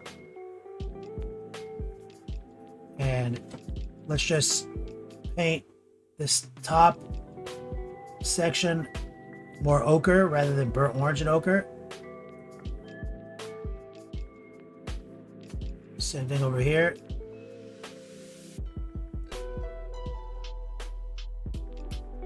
So bright, dark, bright.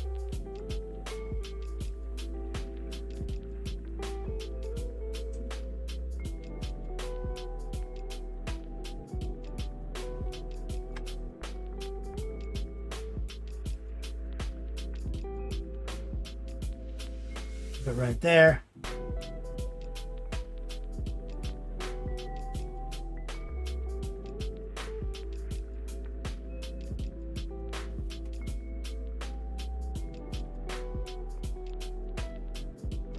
We're just gonna go center. Right there.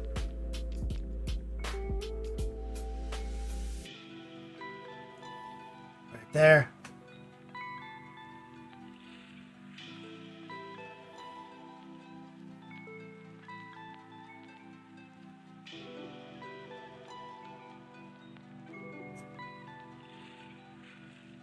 Center right there. Just a little yellow ochre.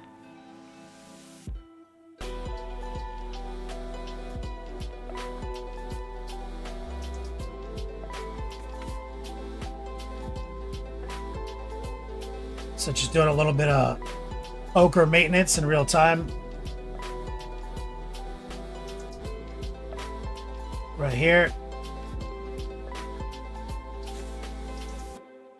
Semi-opaque. Adding a little bit of moisture to the compound. So again, bright, dark, bright.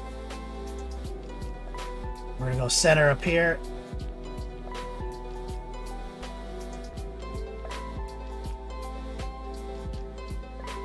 We're gonna go back a step into our mid-tone.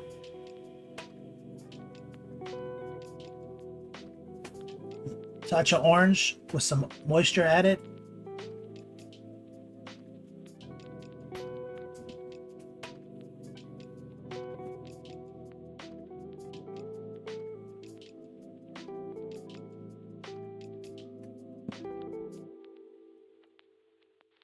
So little ochre maintenance.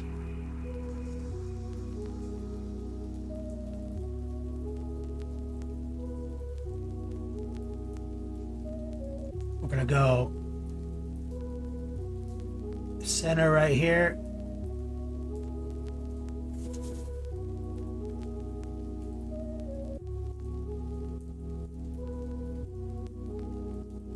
There. He's got these dumbass teeth.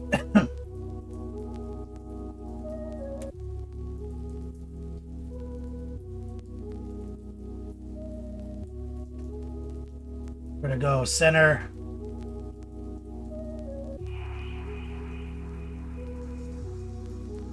Right here, I'm gonna get a touch of moisture.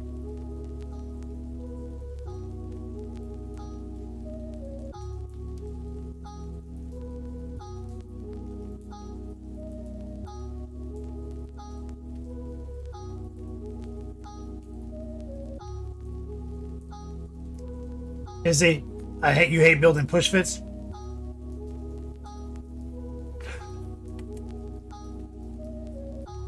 Some of them can be a little frustrating. I feel that. All right, let's go back to our ochre orange mix.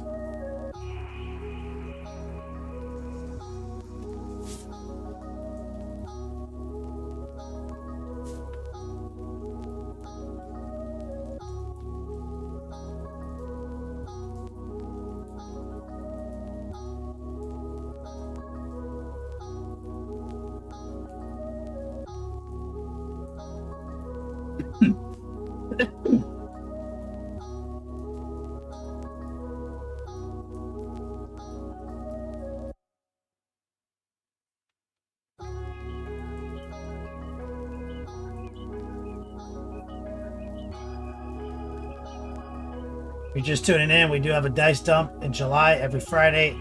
Exclamation point dice jump. Final 4 dice dump. Final 4 get 10 each every Friday.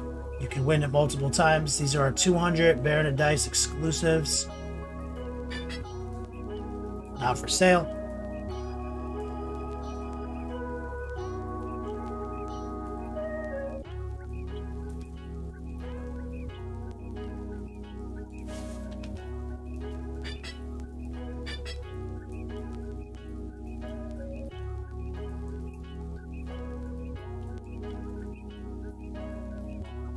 There we go.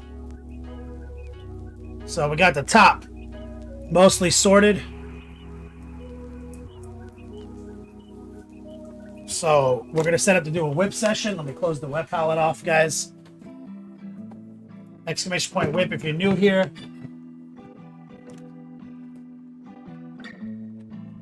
Join Discord. Start sharing your works in progress with us. This is our current whip right here.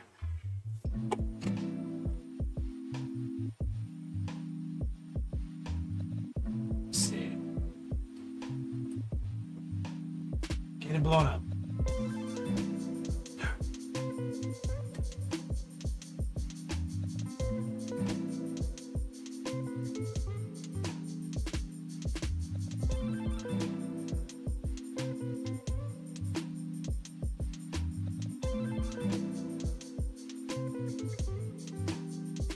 A second.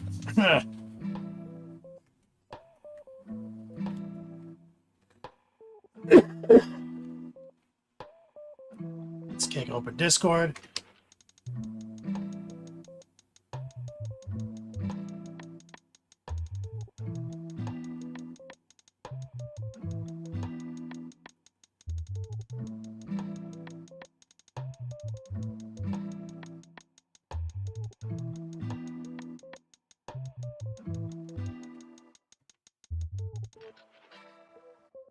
See here. Who is posting in Discord?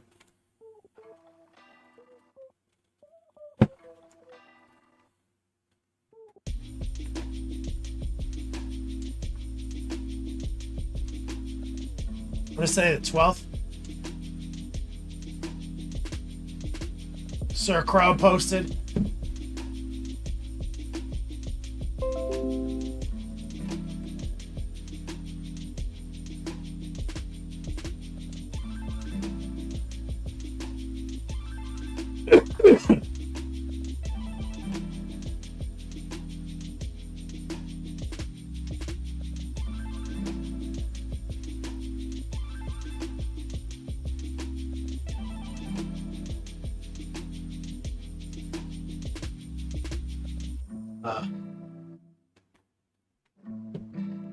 Got a hamster situation.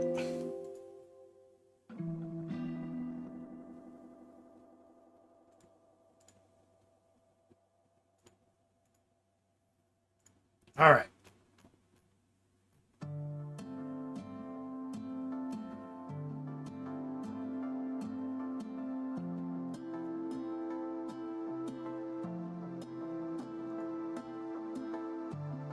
Damn it.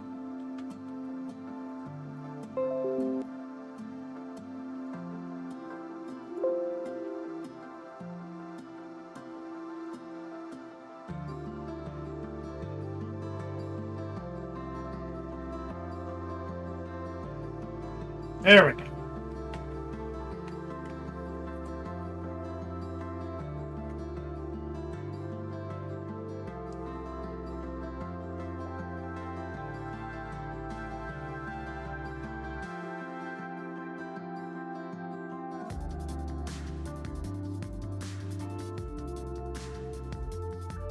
Damn. Looking good.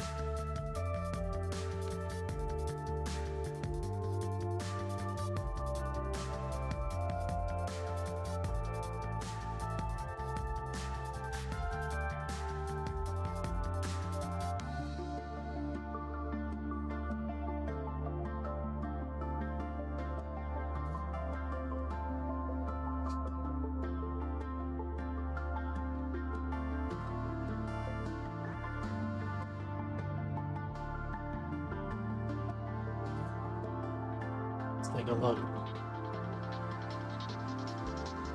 A lot more texture in the white than I'd have liked.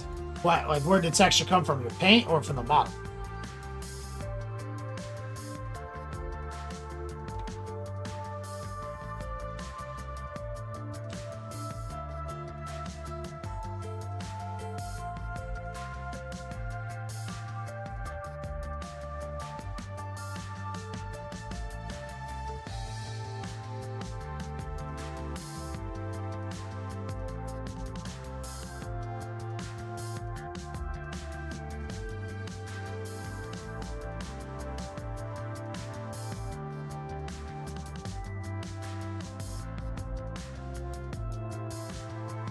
Paint. How did that happen?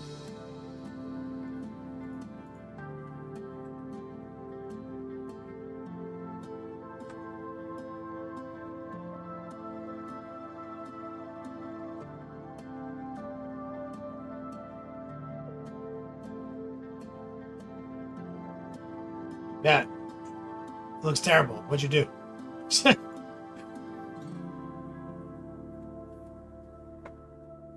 Like, walk me through your process. Maybe we can correct this for future. You don't think you thin it down? What white were you using? I mean, I just raw dog monument bolt titanium all the time.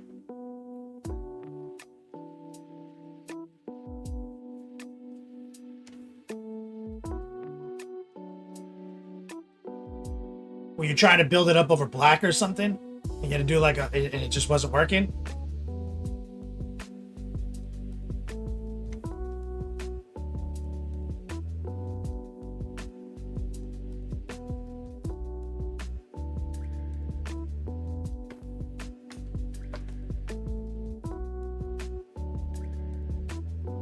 Neutral gray? Yeah, that's a good strategy. That's what I do. I mean, it kind of looks like you didn't let it set. You know what I mean? Like you were fucking with it before it dried.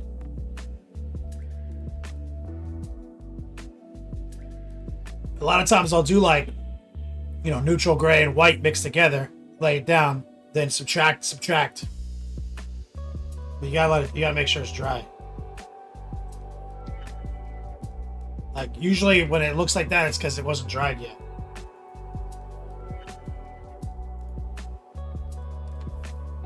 Like you kept fucking with it, you know? In my experience. And with white, it's more visible because it's the lightest value, so any texture shows up because of contrast, shadows.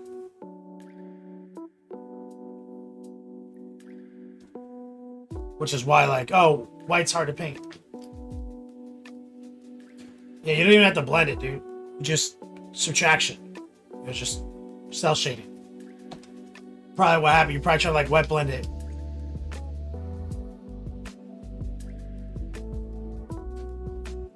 Exclamation point whip. Anybody who wants to jump in on this whip session?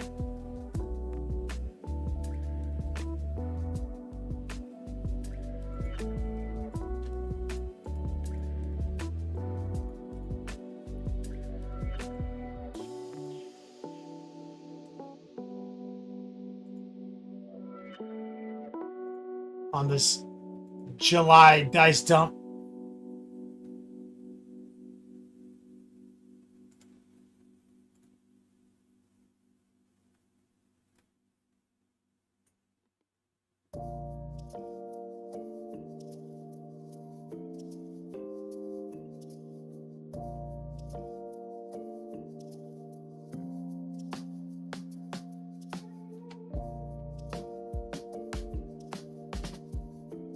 Whisper here.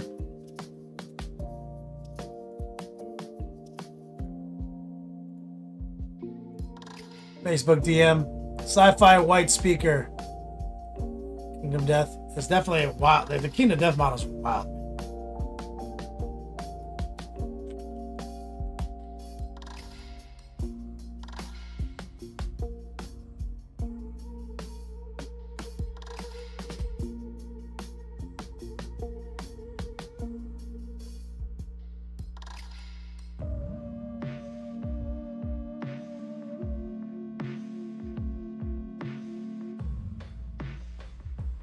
So nobody's got anything for us?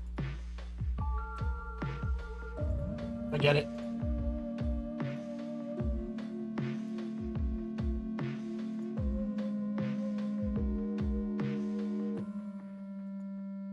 I did send out those headbands and those beer koozies, guys.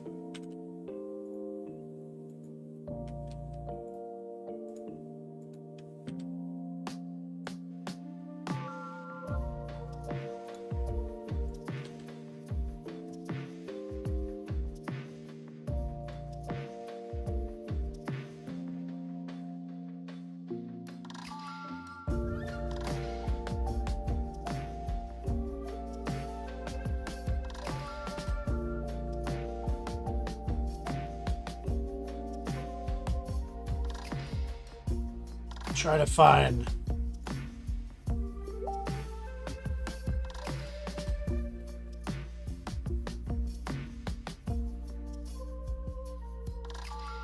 Trying to find a specific DM right now.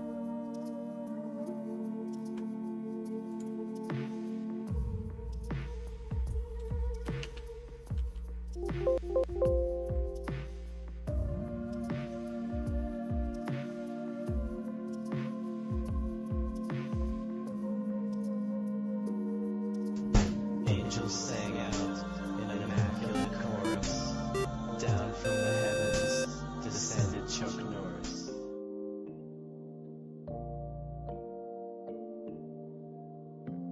How do you search? I don't know. 10 Roof Rabbit, what's up, brother?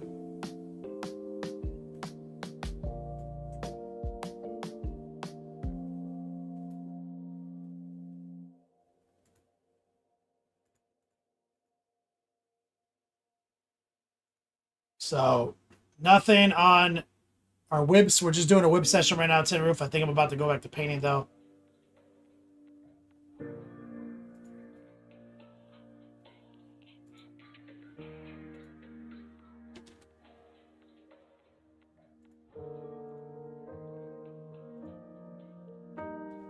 Try to send a DM real quick.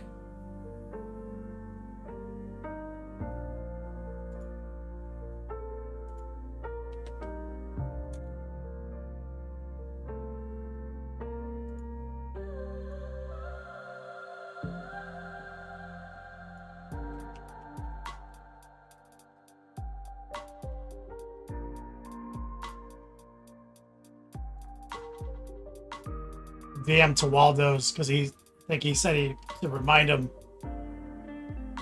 He was trying to get those dice. He was like, oh shit, I want those dice. He was like, can I buy those from you? And I was like, no, dude, Fridays. He's like, I'll see you on Friday. Just reminded me.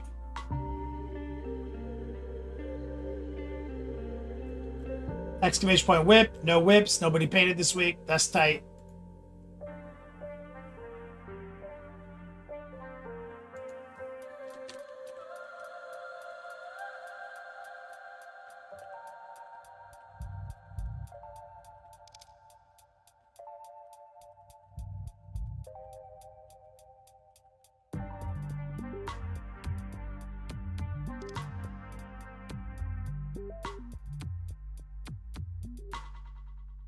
So, you guys know what I did this week? Dr. D, I'm working on not being lazy Johnny Dum Dum. Idiot says not going to start a project before I get in class. Fair. I was hoping Renegade would tune in. Is Renegade here?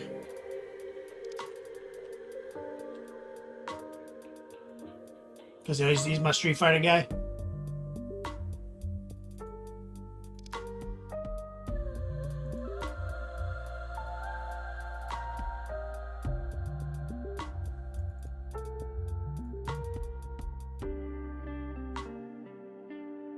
Oh, Renegade was in here today? Fuck, I missed him.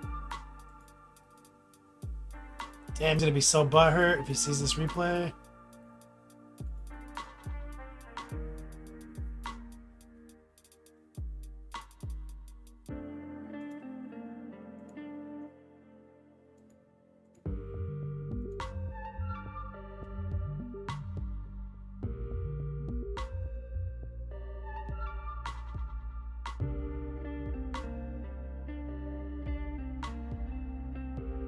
Need a rampage to show past projects.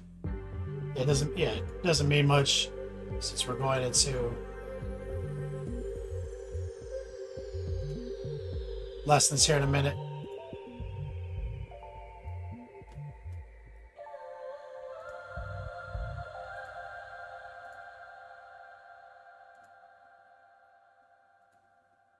All right. So I finally downloaded Street Fighter 6. It came out almost the same. It came out the same month as Diablo last year, so it's a year, right? And one of my friends got me hype and convinced me to download it. So then I had to buy a new fight stick because I left all mine in California. So I downloaded it, and so I've owned the game for like 36 hours now.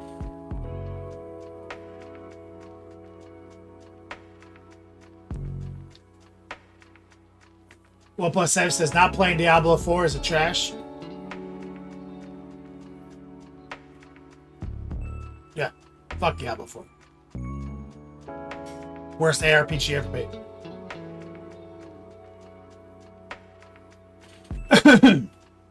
But a year ago, like Wyatt and his crew were like, "Yo, so what are we doing? We're doing Diablo 4. We're doing like Street Fighter." I'm like, "I'm doing Diablo 4 for a year. I'll talk to you guys later." Uthi Bun? I love Diablo 4. I think it's the best game ever made, except Diablo 2. I was joking.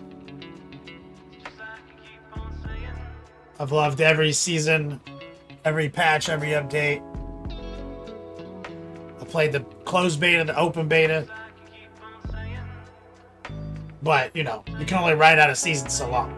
So now I'm done with this season. But so I got excited, jumped back on Street Fighter for the first time. I haven't played Street Fighter 6. Right? I barely played Street Fighter 5. Street Fighter 4 was my shit for a long time though. So I've owned Street Fighter 6 for like 30 hours. And by the end of the first afternoon, pow! Platinum Geef, baby! I loaded in, did my 10 placement matches. No practice, just played. Placed me at gold. By the end of the afternoon, I was platinum.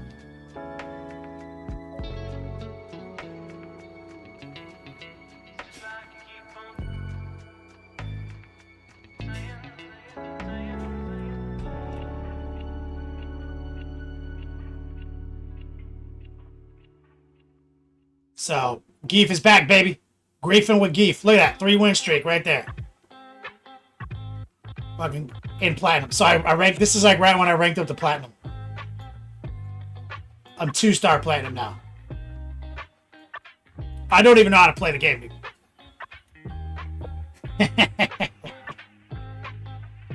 Zangief's back. I don't even know how to play, dude. I don't even know the new mechanics. Drive rush, drive counters. I'm like, I don't fucking know. I just won't press those buttons. I'll just play. People do that shit to me. I just block when they start doing that nonsense, and then I grief them with Geef.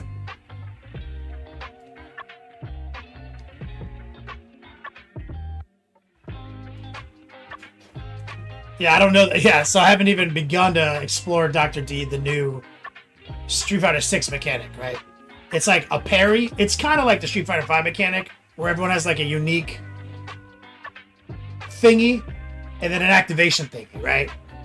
But it's kind of like Street Fighter 4, where they brought back like the focus attacks with that crumple. So we have like a crumple attack that's really cool,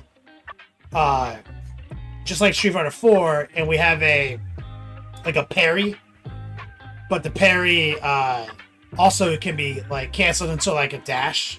It's really cool. So like I've done it like twice.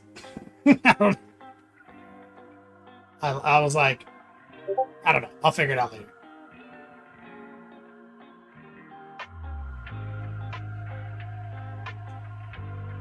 Model student. If you didn't know, Street Fighter is super important to me. It says, fuck my life. What a Friday. Home to catch the last of today. I'll check what I missed while I'm at the bench. Looking forward to checking out the writer. Hell yeah, man.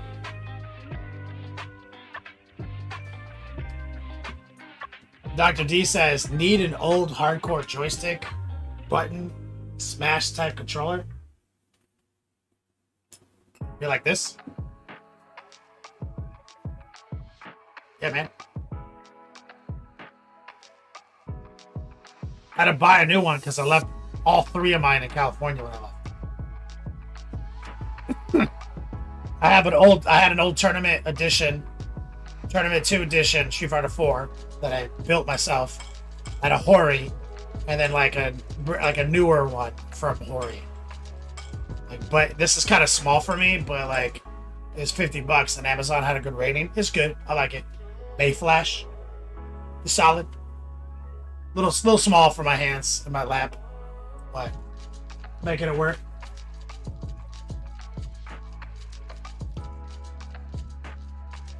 So that's my whip.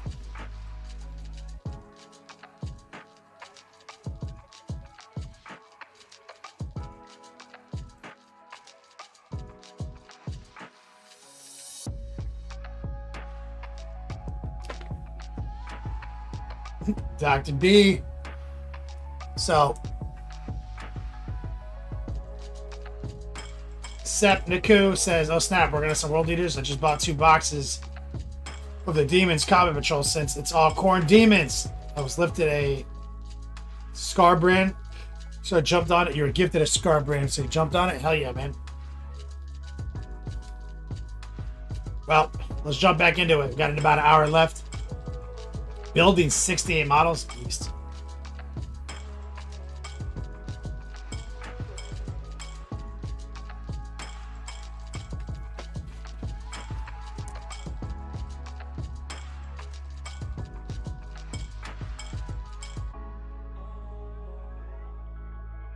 Model student listening to the podcast. Love minis? Yeah, I could. Actually, that's a good point. I'm getting it done, though. Getting it done. Is a game building some rats. Alright, guys, it's Friday. It's our July Dice Dump Day. Final 4.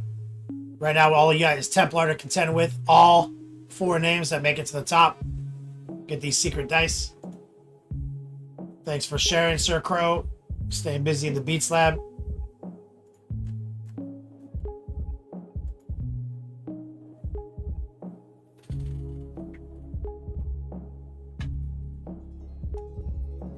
It's locked back in the cradle.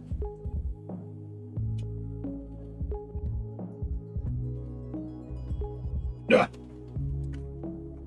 So we already finished the Juggernaut himself. And now we just airbrushed and started getting trim on the rider. So that's where we're at right now. We focus on the top, and now we're going to move into the bottoms. Seen our burnt orange, yellow ochre laydown.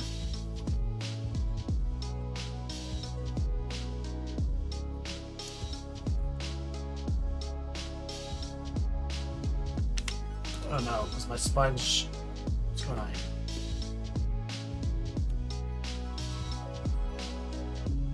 My sponge isn't sticking.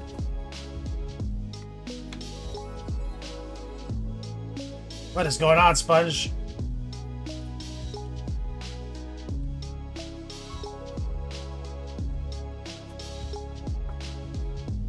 I'll move it this way. Maybe I think it's because the fan was drawing that section out. Alright, so we're using a combination of yellow ochre and burnt orange.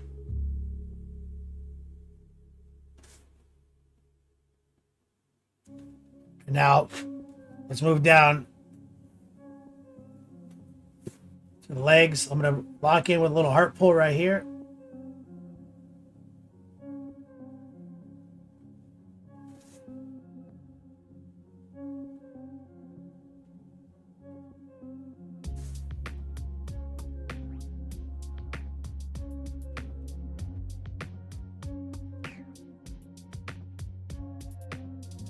Always be rotating.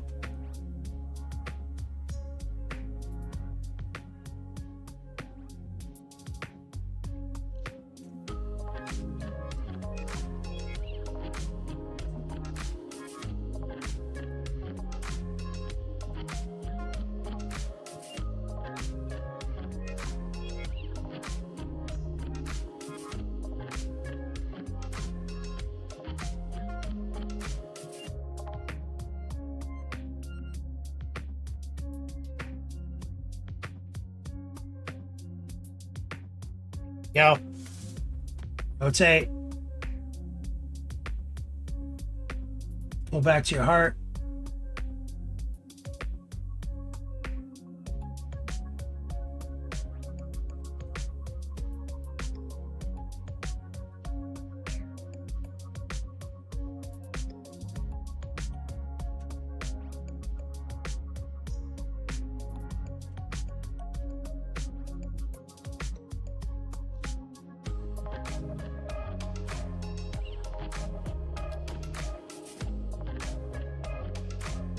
It's helpful to stipple inside those spikes.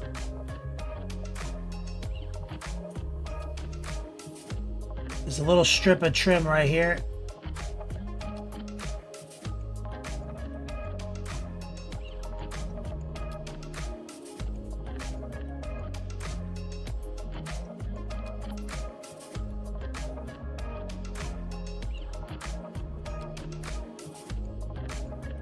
Got it.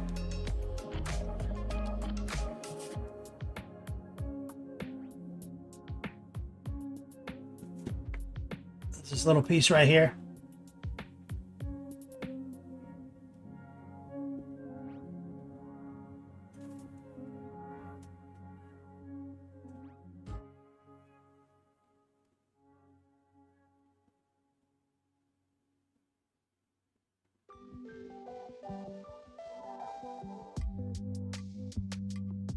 Yeah, the corn berserkers love their fucking trim.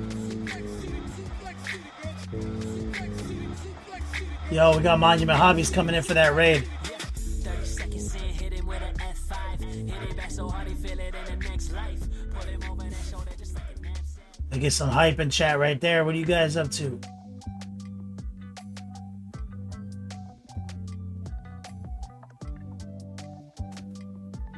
Jason's still down in Florida.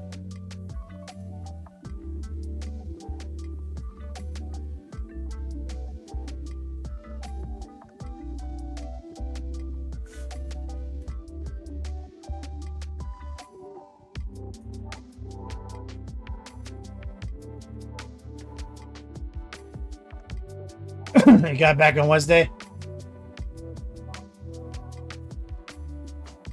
How does he rank Florida weather versus Arizona?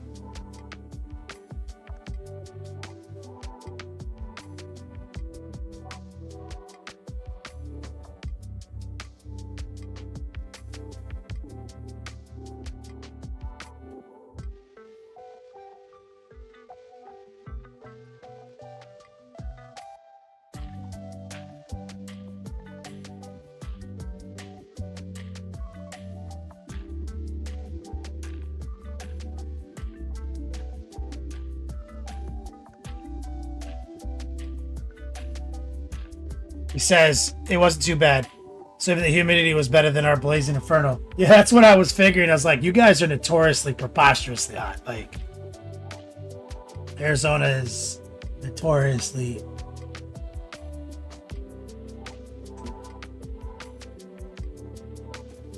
fucking out of control.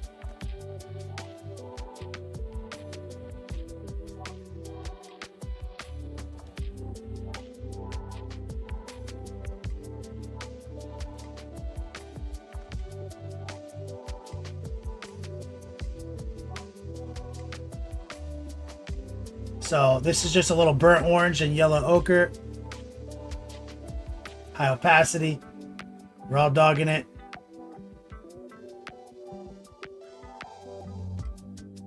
Light brush pressure.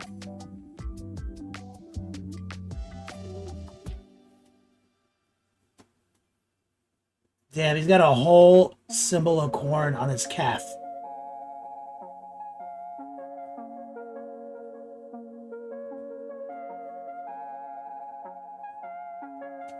Tight. Fucking corn. You fucking sneaky motherfucker.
Try to get in there tight.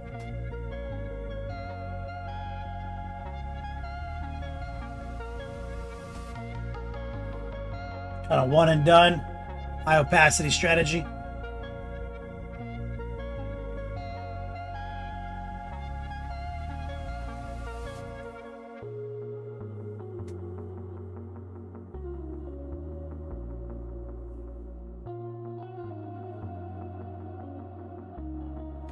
Fucking spikes on spikes.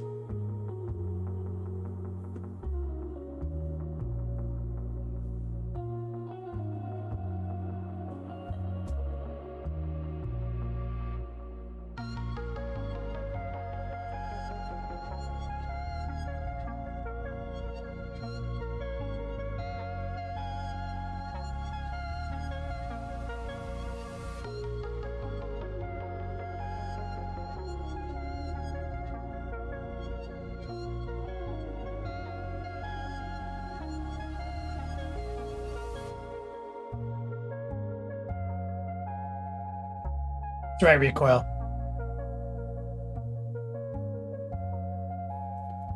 Trey, amateur artist. You put me down as a character reference for court tomorrow? Yeah, that's fine.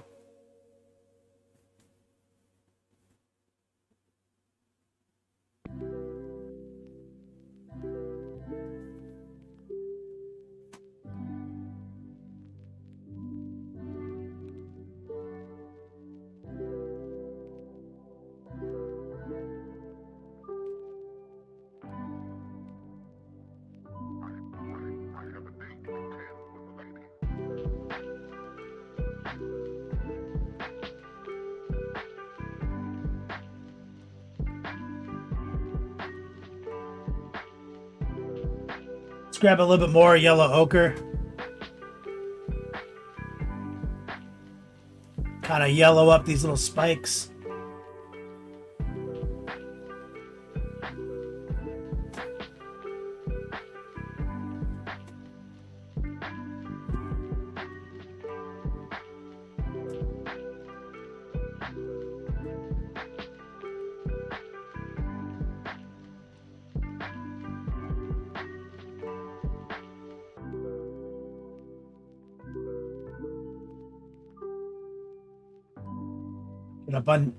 Get up in the business.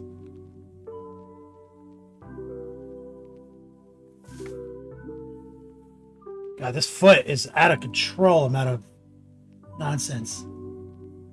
This is just his foot.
Go.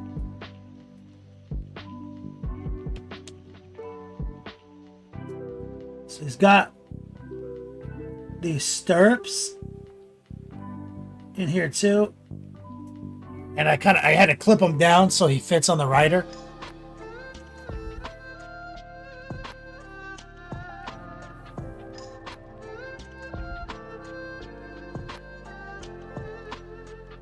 One plus saves. Yo, shit's supposed to get there today, I'm pretty sure. Warp teasies.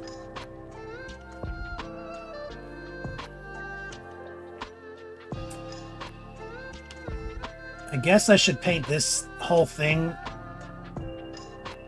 as well. One plus saves.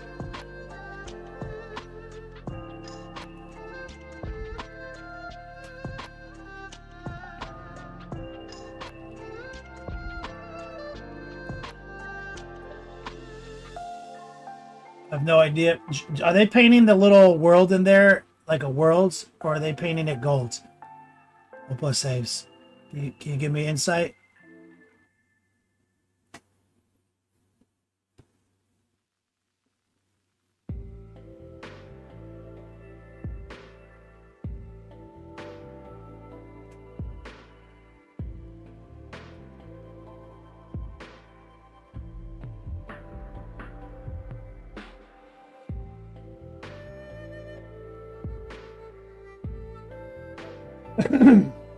There's a little planet inside his knee pad. That's their logo, right? It's world being eaten.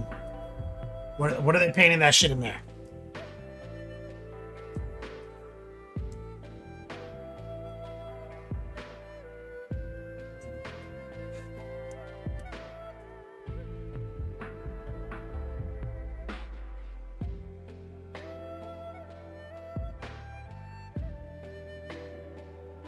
Let's not forget this.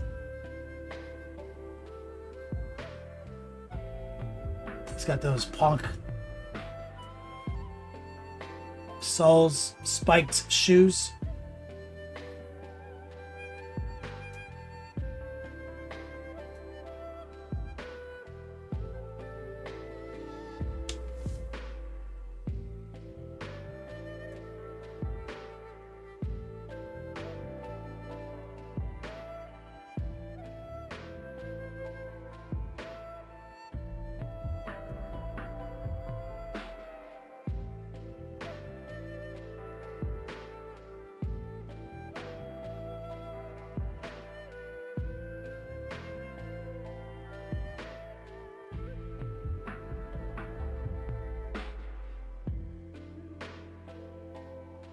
That's why I pay you the medium bucks.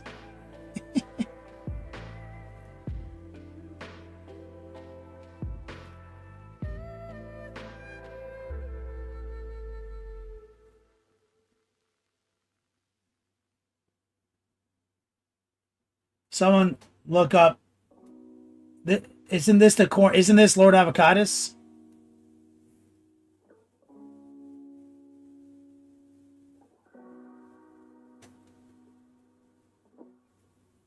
One plus saves. This rider.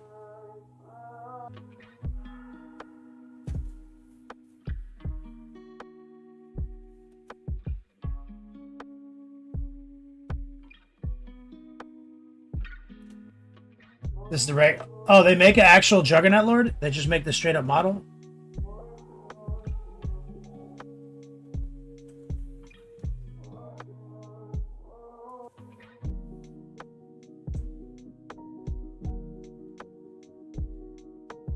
I thought it was like a. I thought it was a. Is it the same kit?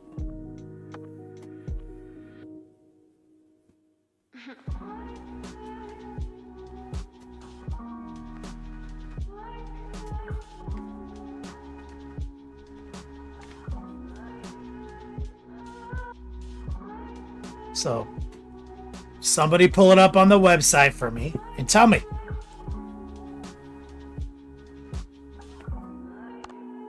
I'm going to move over to straight up yellow ochre. And we're going to do a little ochre maintenance.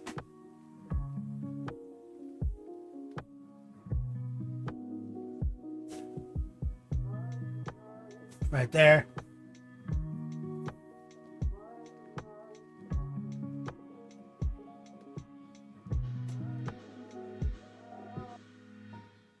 Right there.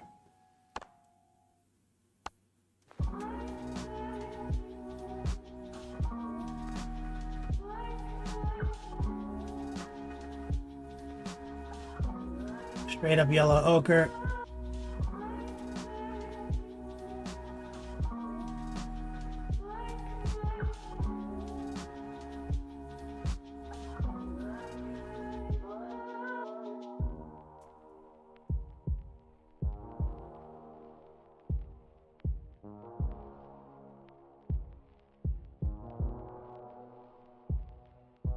One Juggernaut, 2 riders.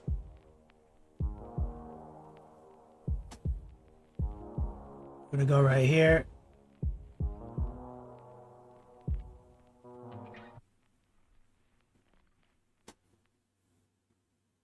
Bright, dark, bright.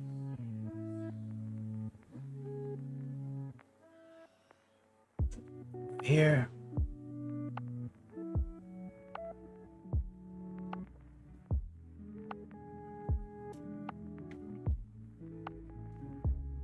Now let's go back a step, grab a little bit of the orange, lower the opacity, and just kind of softly stipple into right there, maybe a little bit more orange.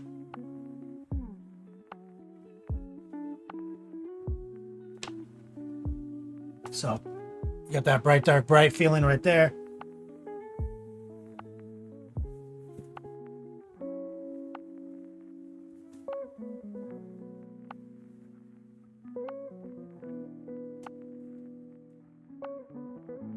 And what we're doing is just softening some of the blends by splitting the difference.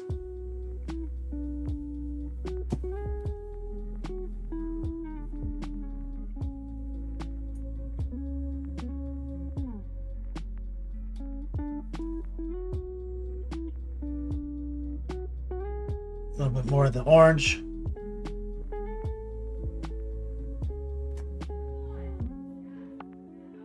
A little more of the ochre.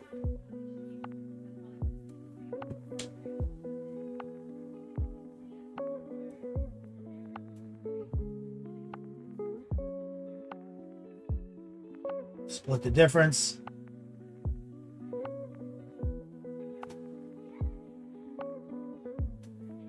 More ochre.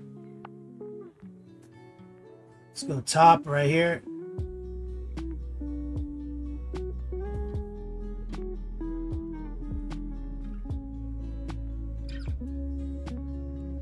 Let's go bottom.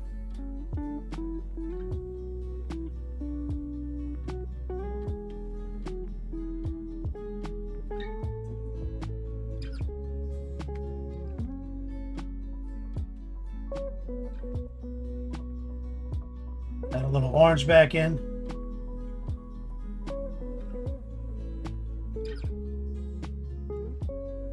Right here.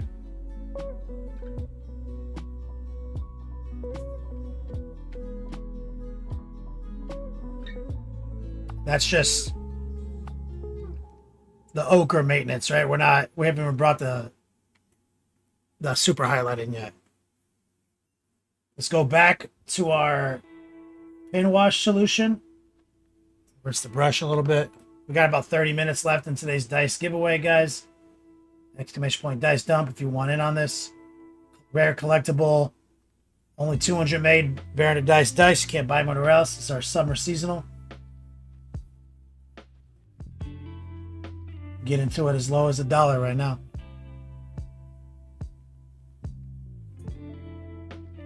The model student. Yeah, this is it's a corn juggernaut, Lord on Juggernaut. I didn't realize the Lord Avocados box came with both. Dr. D, the skull seen as a skull in his right knee, not a world. Well, there's a skull there. What about this one? The one that has the teeth over it. This one. What are people doing there? Here's a little of our pin wash solution.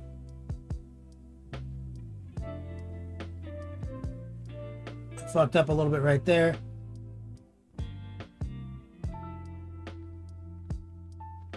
Right there.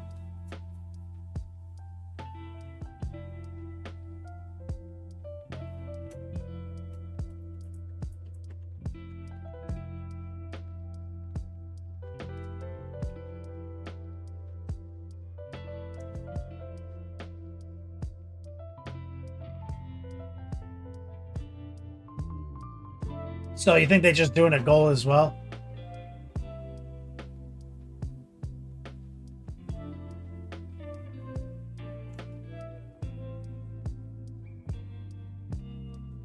Let's grab a little ochre.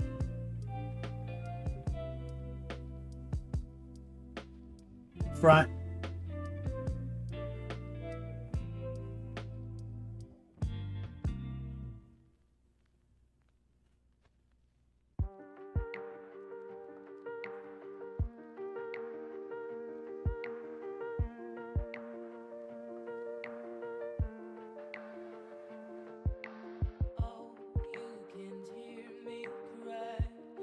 27 minutes. We got this.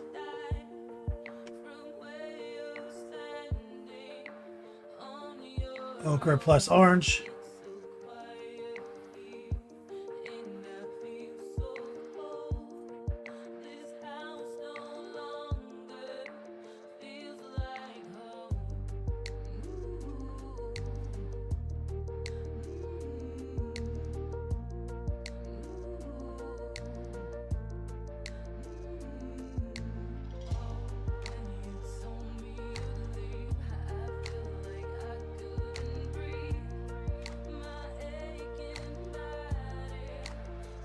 You're rotating.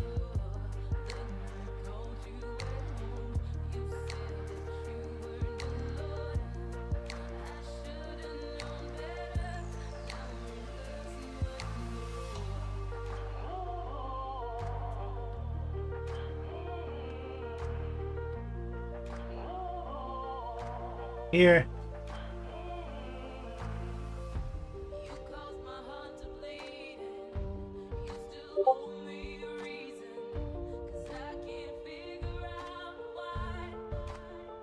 These little spikes.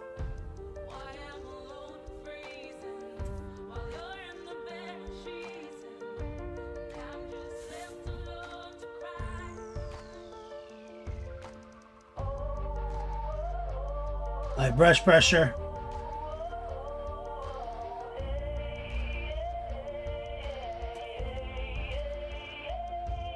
He's got some weird geography to where these stirrups connect.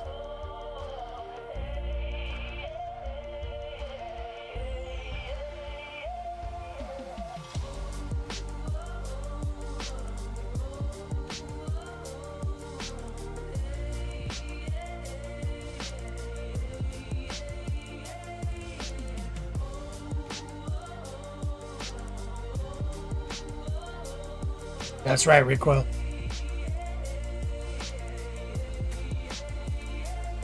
Let's see. Post it on Discord. Oh yeah, that's the wrong guy.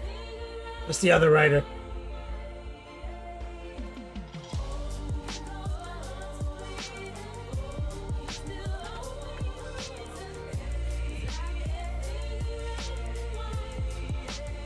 Dr. D.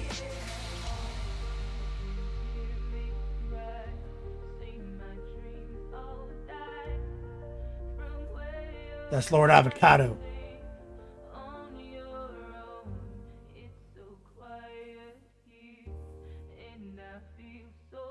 Add a little bit more orange.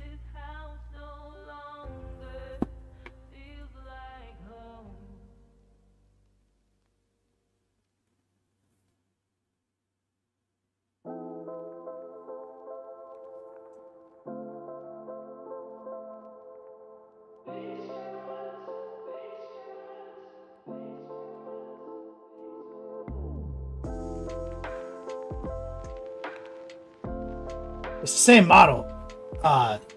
Same kit is what 1+8 was saying. Two different writers.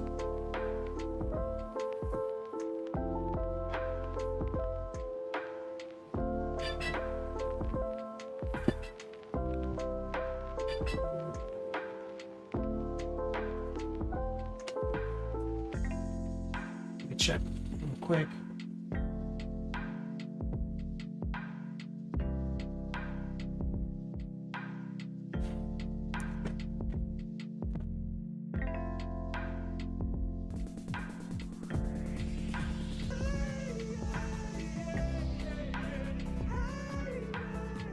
Idiot in a rampage. Hey, man. Thanks, dog. Sorry for not getting this in earlier. Was busy gluing my fingers together trying to get these blasted magnets to stick. By the way, for the class, are heavy intercessors okay? Oh, hell yeah, Idiot Rampage. That's fine. Let me get some strong man loving chat from a man eating a rampage, throwing down for the dice giveaway.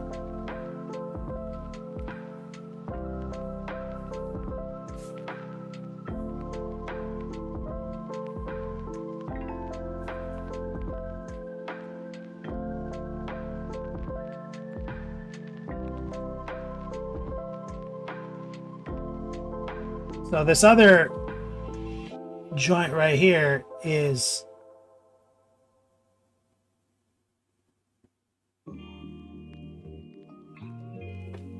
the one that has a skull on it, like the other picture you showed me, Dr. D.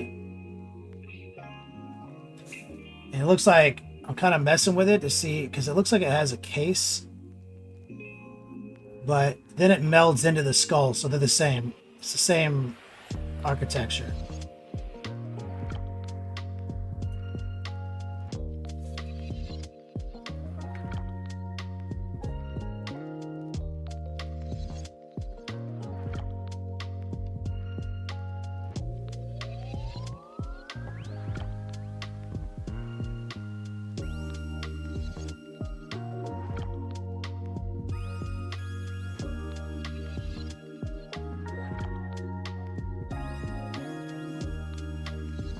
Let's grab pure ochre. Do a little ochre maintenance.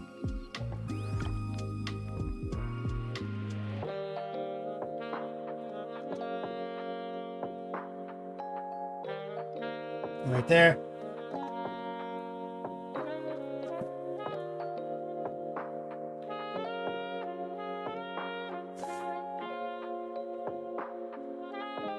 So the original mix is burnt orange plus ochre. This is just pure ochre.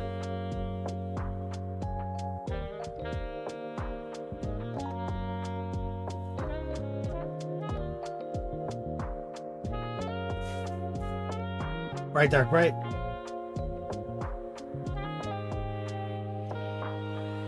Rottweiler in chat. What's up, brother? Tuning in for the dice giveaway. Special brand of dice.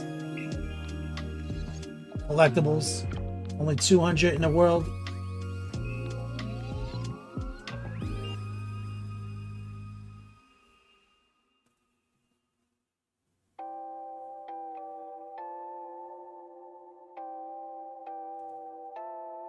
Just try to do a little maintenance on this. And there is a final edge highlight step where we're going to use the warm flesh. And this is just like a shelf stable of a gold as we can get, basically, for the tutorial.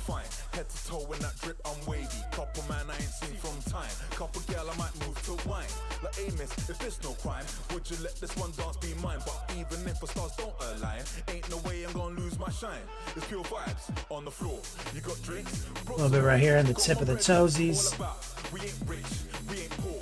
We're just flexing on the ends. I might text a couple more friends and get loose. It's the vibe when the man run up inside. Okay, let's go back a step. Grab a little bit more orange. Lower the opacity. We're going to use that to just blur right here.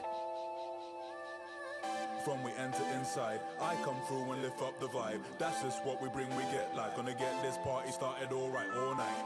Got the rhythm on deck. I don't need to tell you what's next. Just jump to the rhythm and show. And that one is actually low opacity.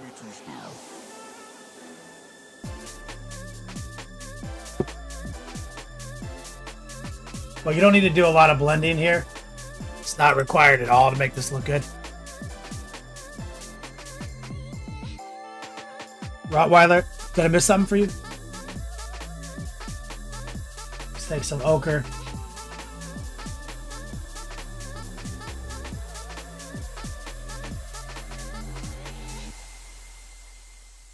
Right here.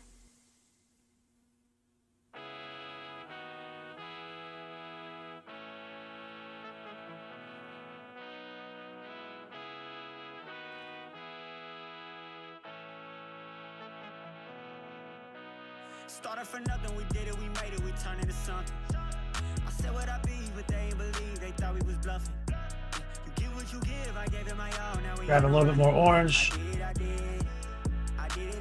Lower the opacity of the orange. Started from nothing, we did it, we made it, we turned into something. I said what I be, but they ain't believe, they thought we was bluffing. You give what you give, I gave it my all, now we in a running. I did. A little bit more ochre. I did.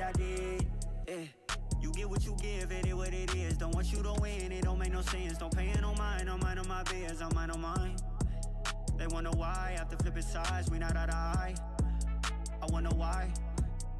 Whole lot of friends, they came and they went. Whole lot of money I put up and spent. When I was down, ain't not to be found. But catch a little buzz, they right back again. Right back again. Pull up a toast, right to the brim. This for them. Started from nothing, we did it, we made it, we turned into something. I said what I be, but they ain't believe. They Got a little messy down here. You give what you give, I gave it my all, now we in a running. I did, I did. I did it, I did. I did, I started from nothing, we did it, we made it, we turned into something. I said what I be, but they ain't believe, they thought we was bluffing. You give what you give, I gave it my all, now we in a running. I did, I did. I did it, I did. I did, I did.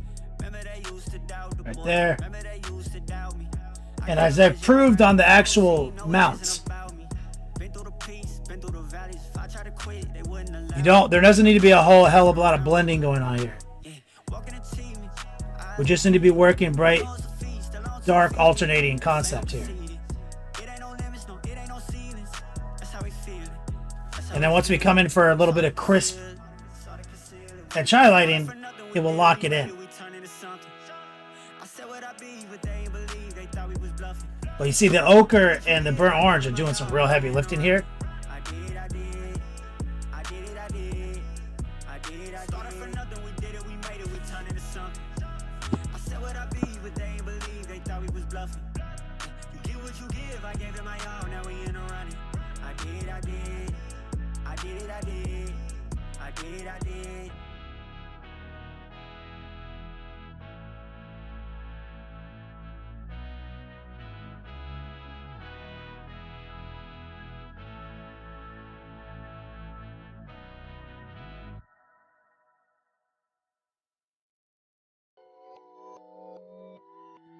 We're deliberately not trying to go too hard, as OnePlus is going to try to reproduce this.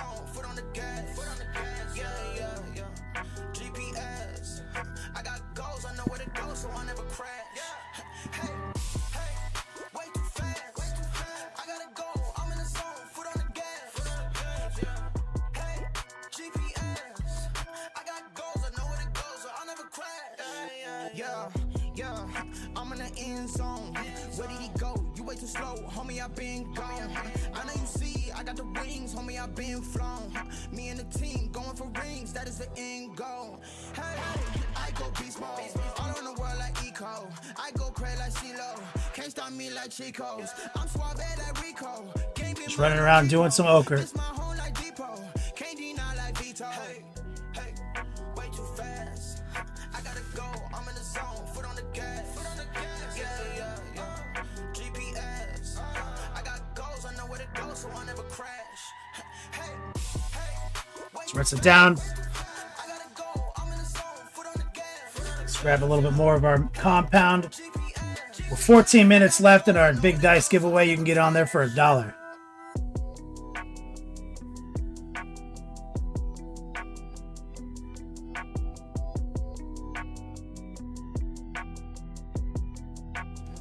Little World Eater logo right here. Championship belt of corn.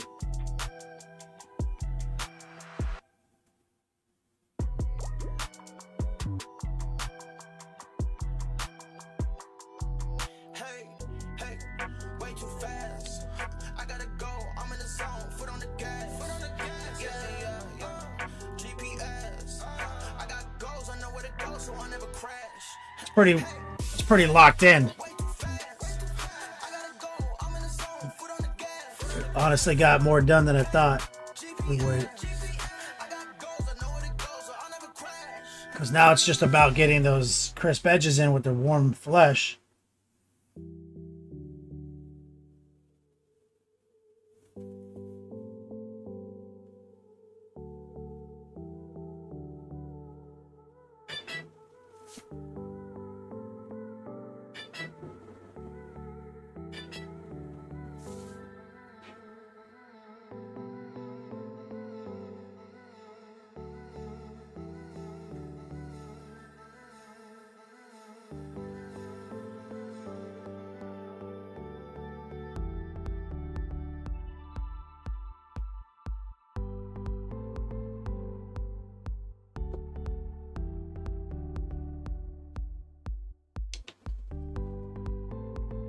Money shot for the mini is found 3/4 short.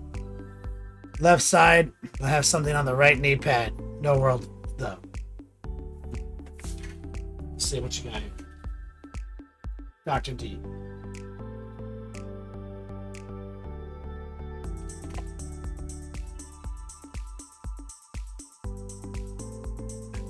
Yeah, they painted kind of bronze like the rest. Let's see. They put a little patina in there. That's how they did Angron too.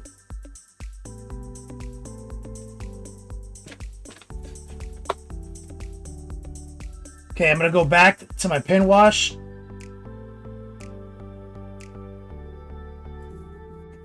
There's a couple spots that need a little pin wash maintenance.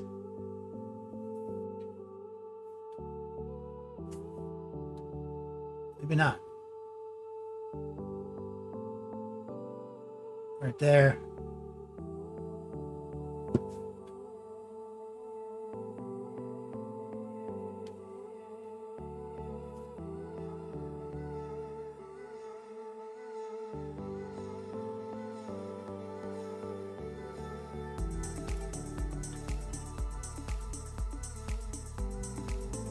Oh, almost forgot the butt trim.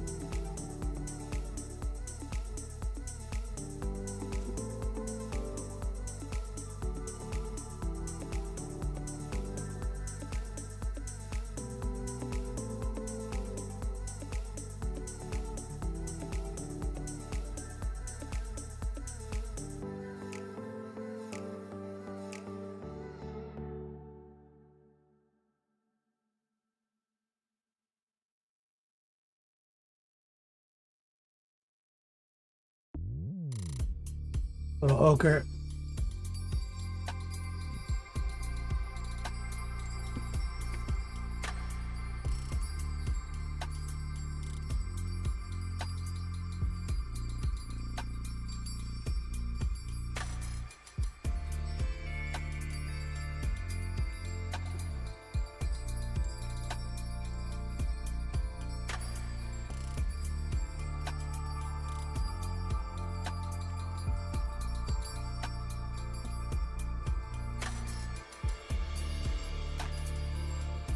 Of course.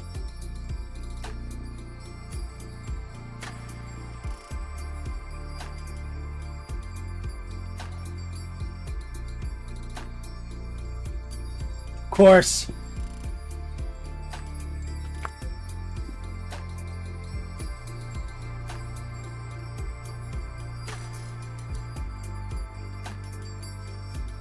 This fucking backpack is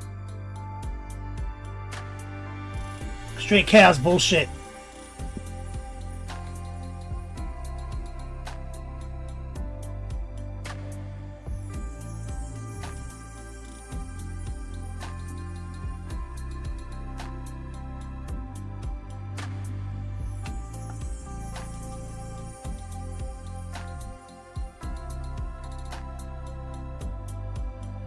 Oh yeah, you can stand there. I'm on the front too.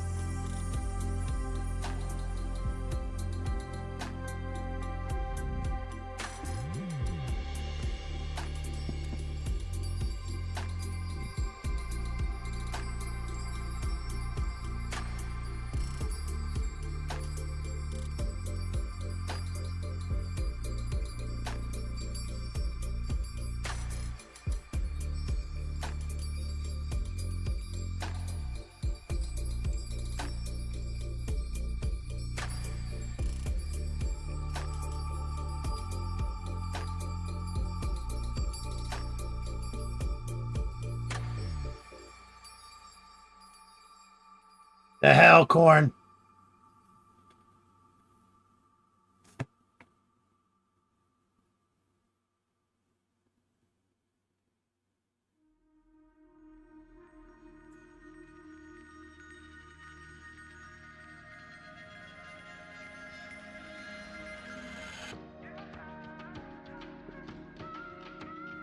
Seven minutes left.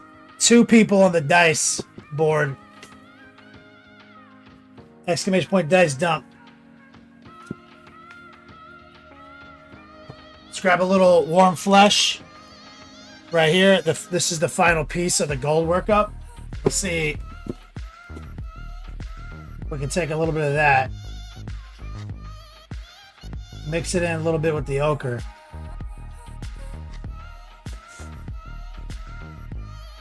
And so you want to go further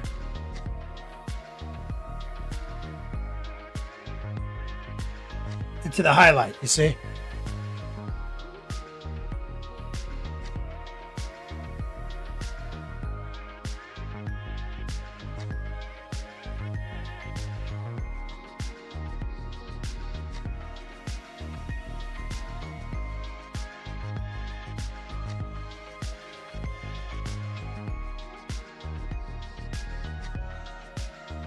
See, we're not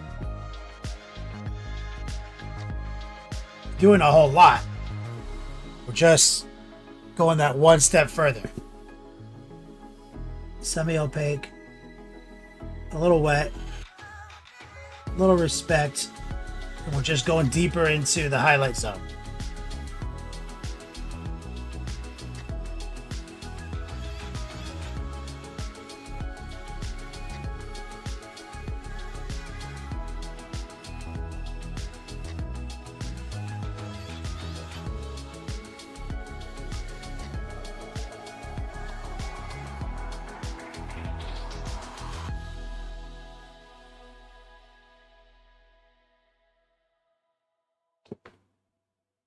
See?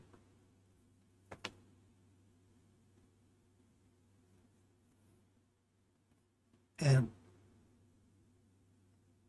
treat it like you painted it gold, washed it, and then highlighted it. It's not that many differences in the steps.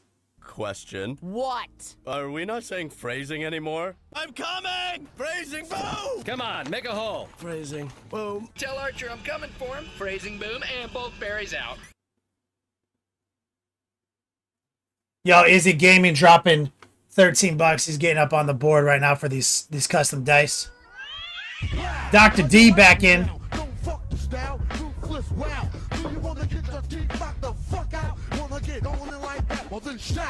Get some love in the chat.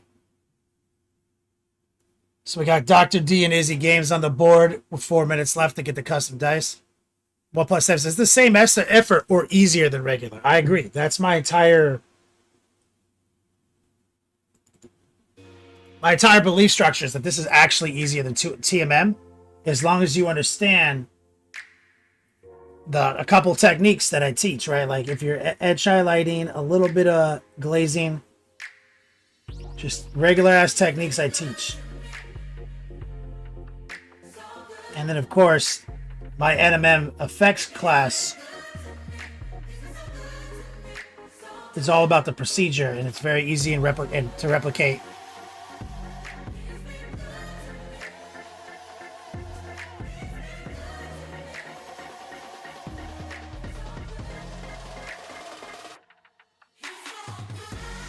Right?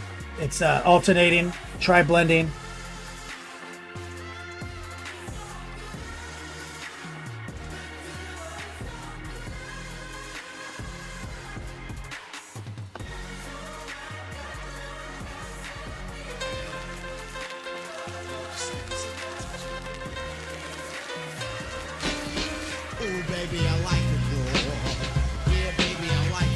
Shout out to Needless Guilt jumping in on the dice game right now.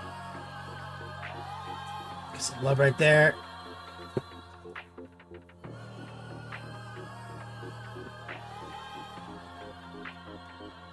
And so now it's just about tightening up what you're seeing with that highlight. So for example, if I take the high opacity warm flesh Needless Guilt and I run a tracer right here.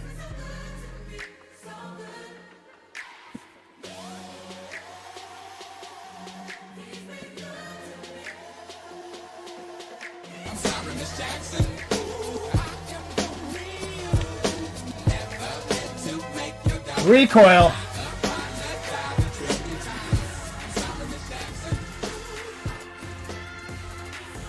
A NLP dice dump is the only type of dump I want to be dumped on me. So, dump away Kenny, dump away.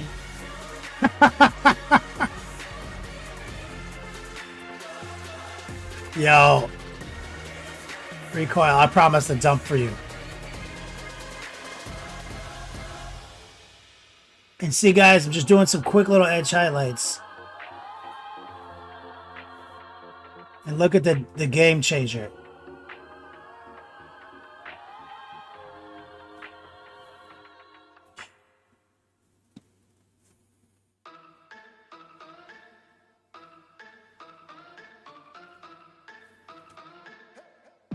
That's the whole game. So what was really the most important technique to do an MM? It's edge highlighting, straight up. Because everything else could be sloppy. That's why this is a pillar technique in my 101 system. Well, we're always talking about the tracer, the heart pull. We're talking about the brush strokes that deliver precision.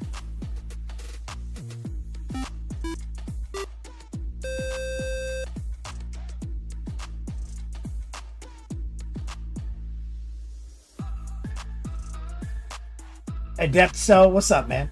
So right now we've got barely a minute left in the dice dump today. You can get in on this for $13.50 roughly. But you see, just a quick example of like what the little edge highlights actually do for the gold.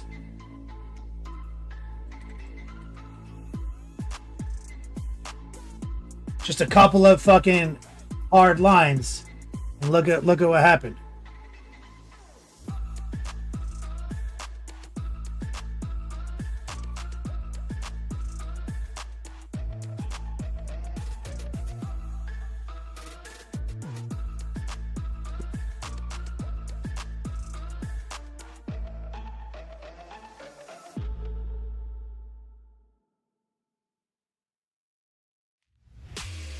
You gotta get swifty in here. It's time to get swifty. Uh-oh. You gotta get swifty. Oh, yeah. Take off your pants and your panties. Shit on the floor. All right. That's today's workup, guys. I'll be back on the air Monday. And we will do what I just did to that leg to everything else. And you see how much faster this kind of project goes? So you guys got used to the Lord of Change. But like creating like this is a big ass fucking model, right? This is not a small thing.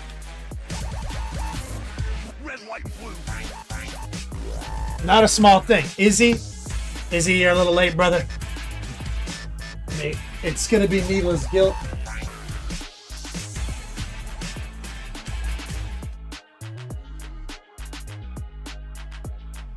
True American hero, nonetheless.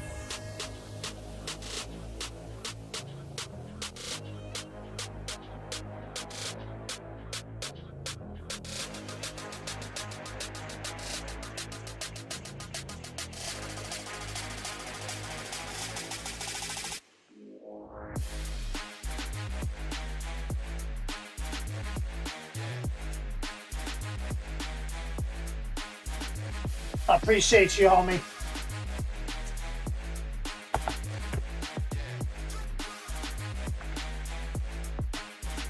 You get to keep it. It's double Yodogs today, so you get to redeem. Appreciate you thinking of me, homie. And we'll be back on Monday for this conclusion, and it's going to be so fast, guys.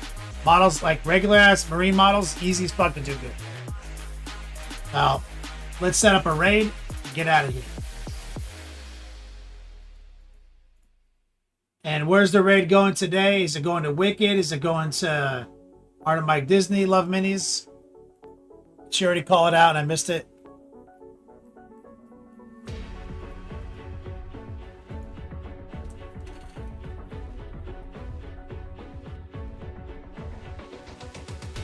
Thank you, Izzy. You're a legend.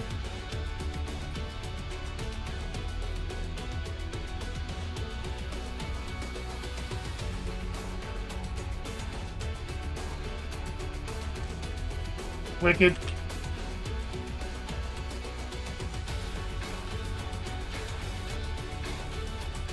The raid is queuing up, guys. Bring the length, the girth, the positivity on over to Wicked Stream. Show them that love. Thirsting for hobby content, my man's got you covered.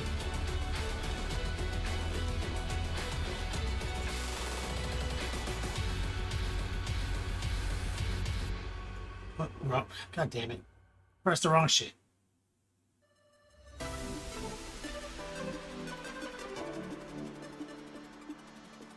Alright, here we go. Shout out to all our supporters. Was Recoil, Templar, Idiot, Needless, and of course Izzy. Shout out to our mods. Love Minis and Recoil. I'll see you guys on Monday, and as always, until we meet again, play on, players.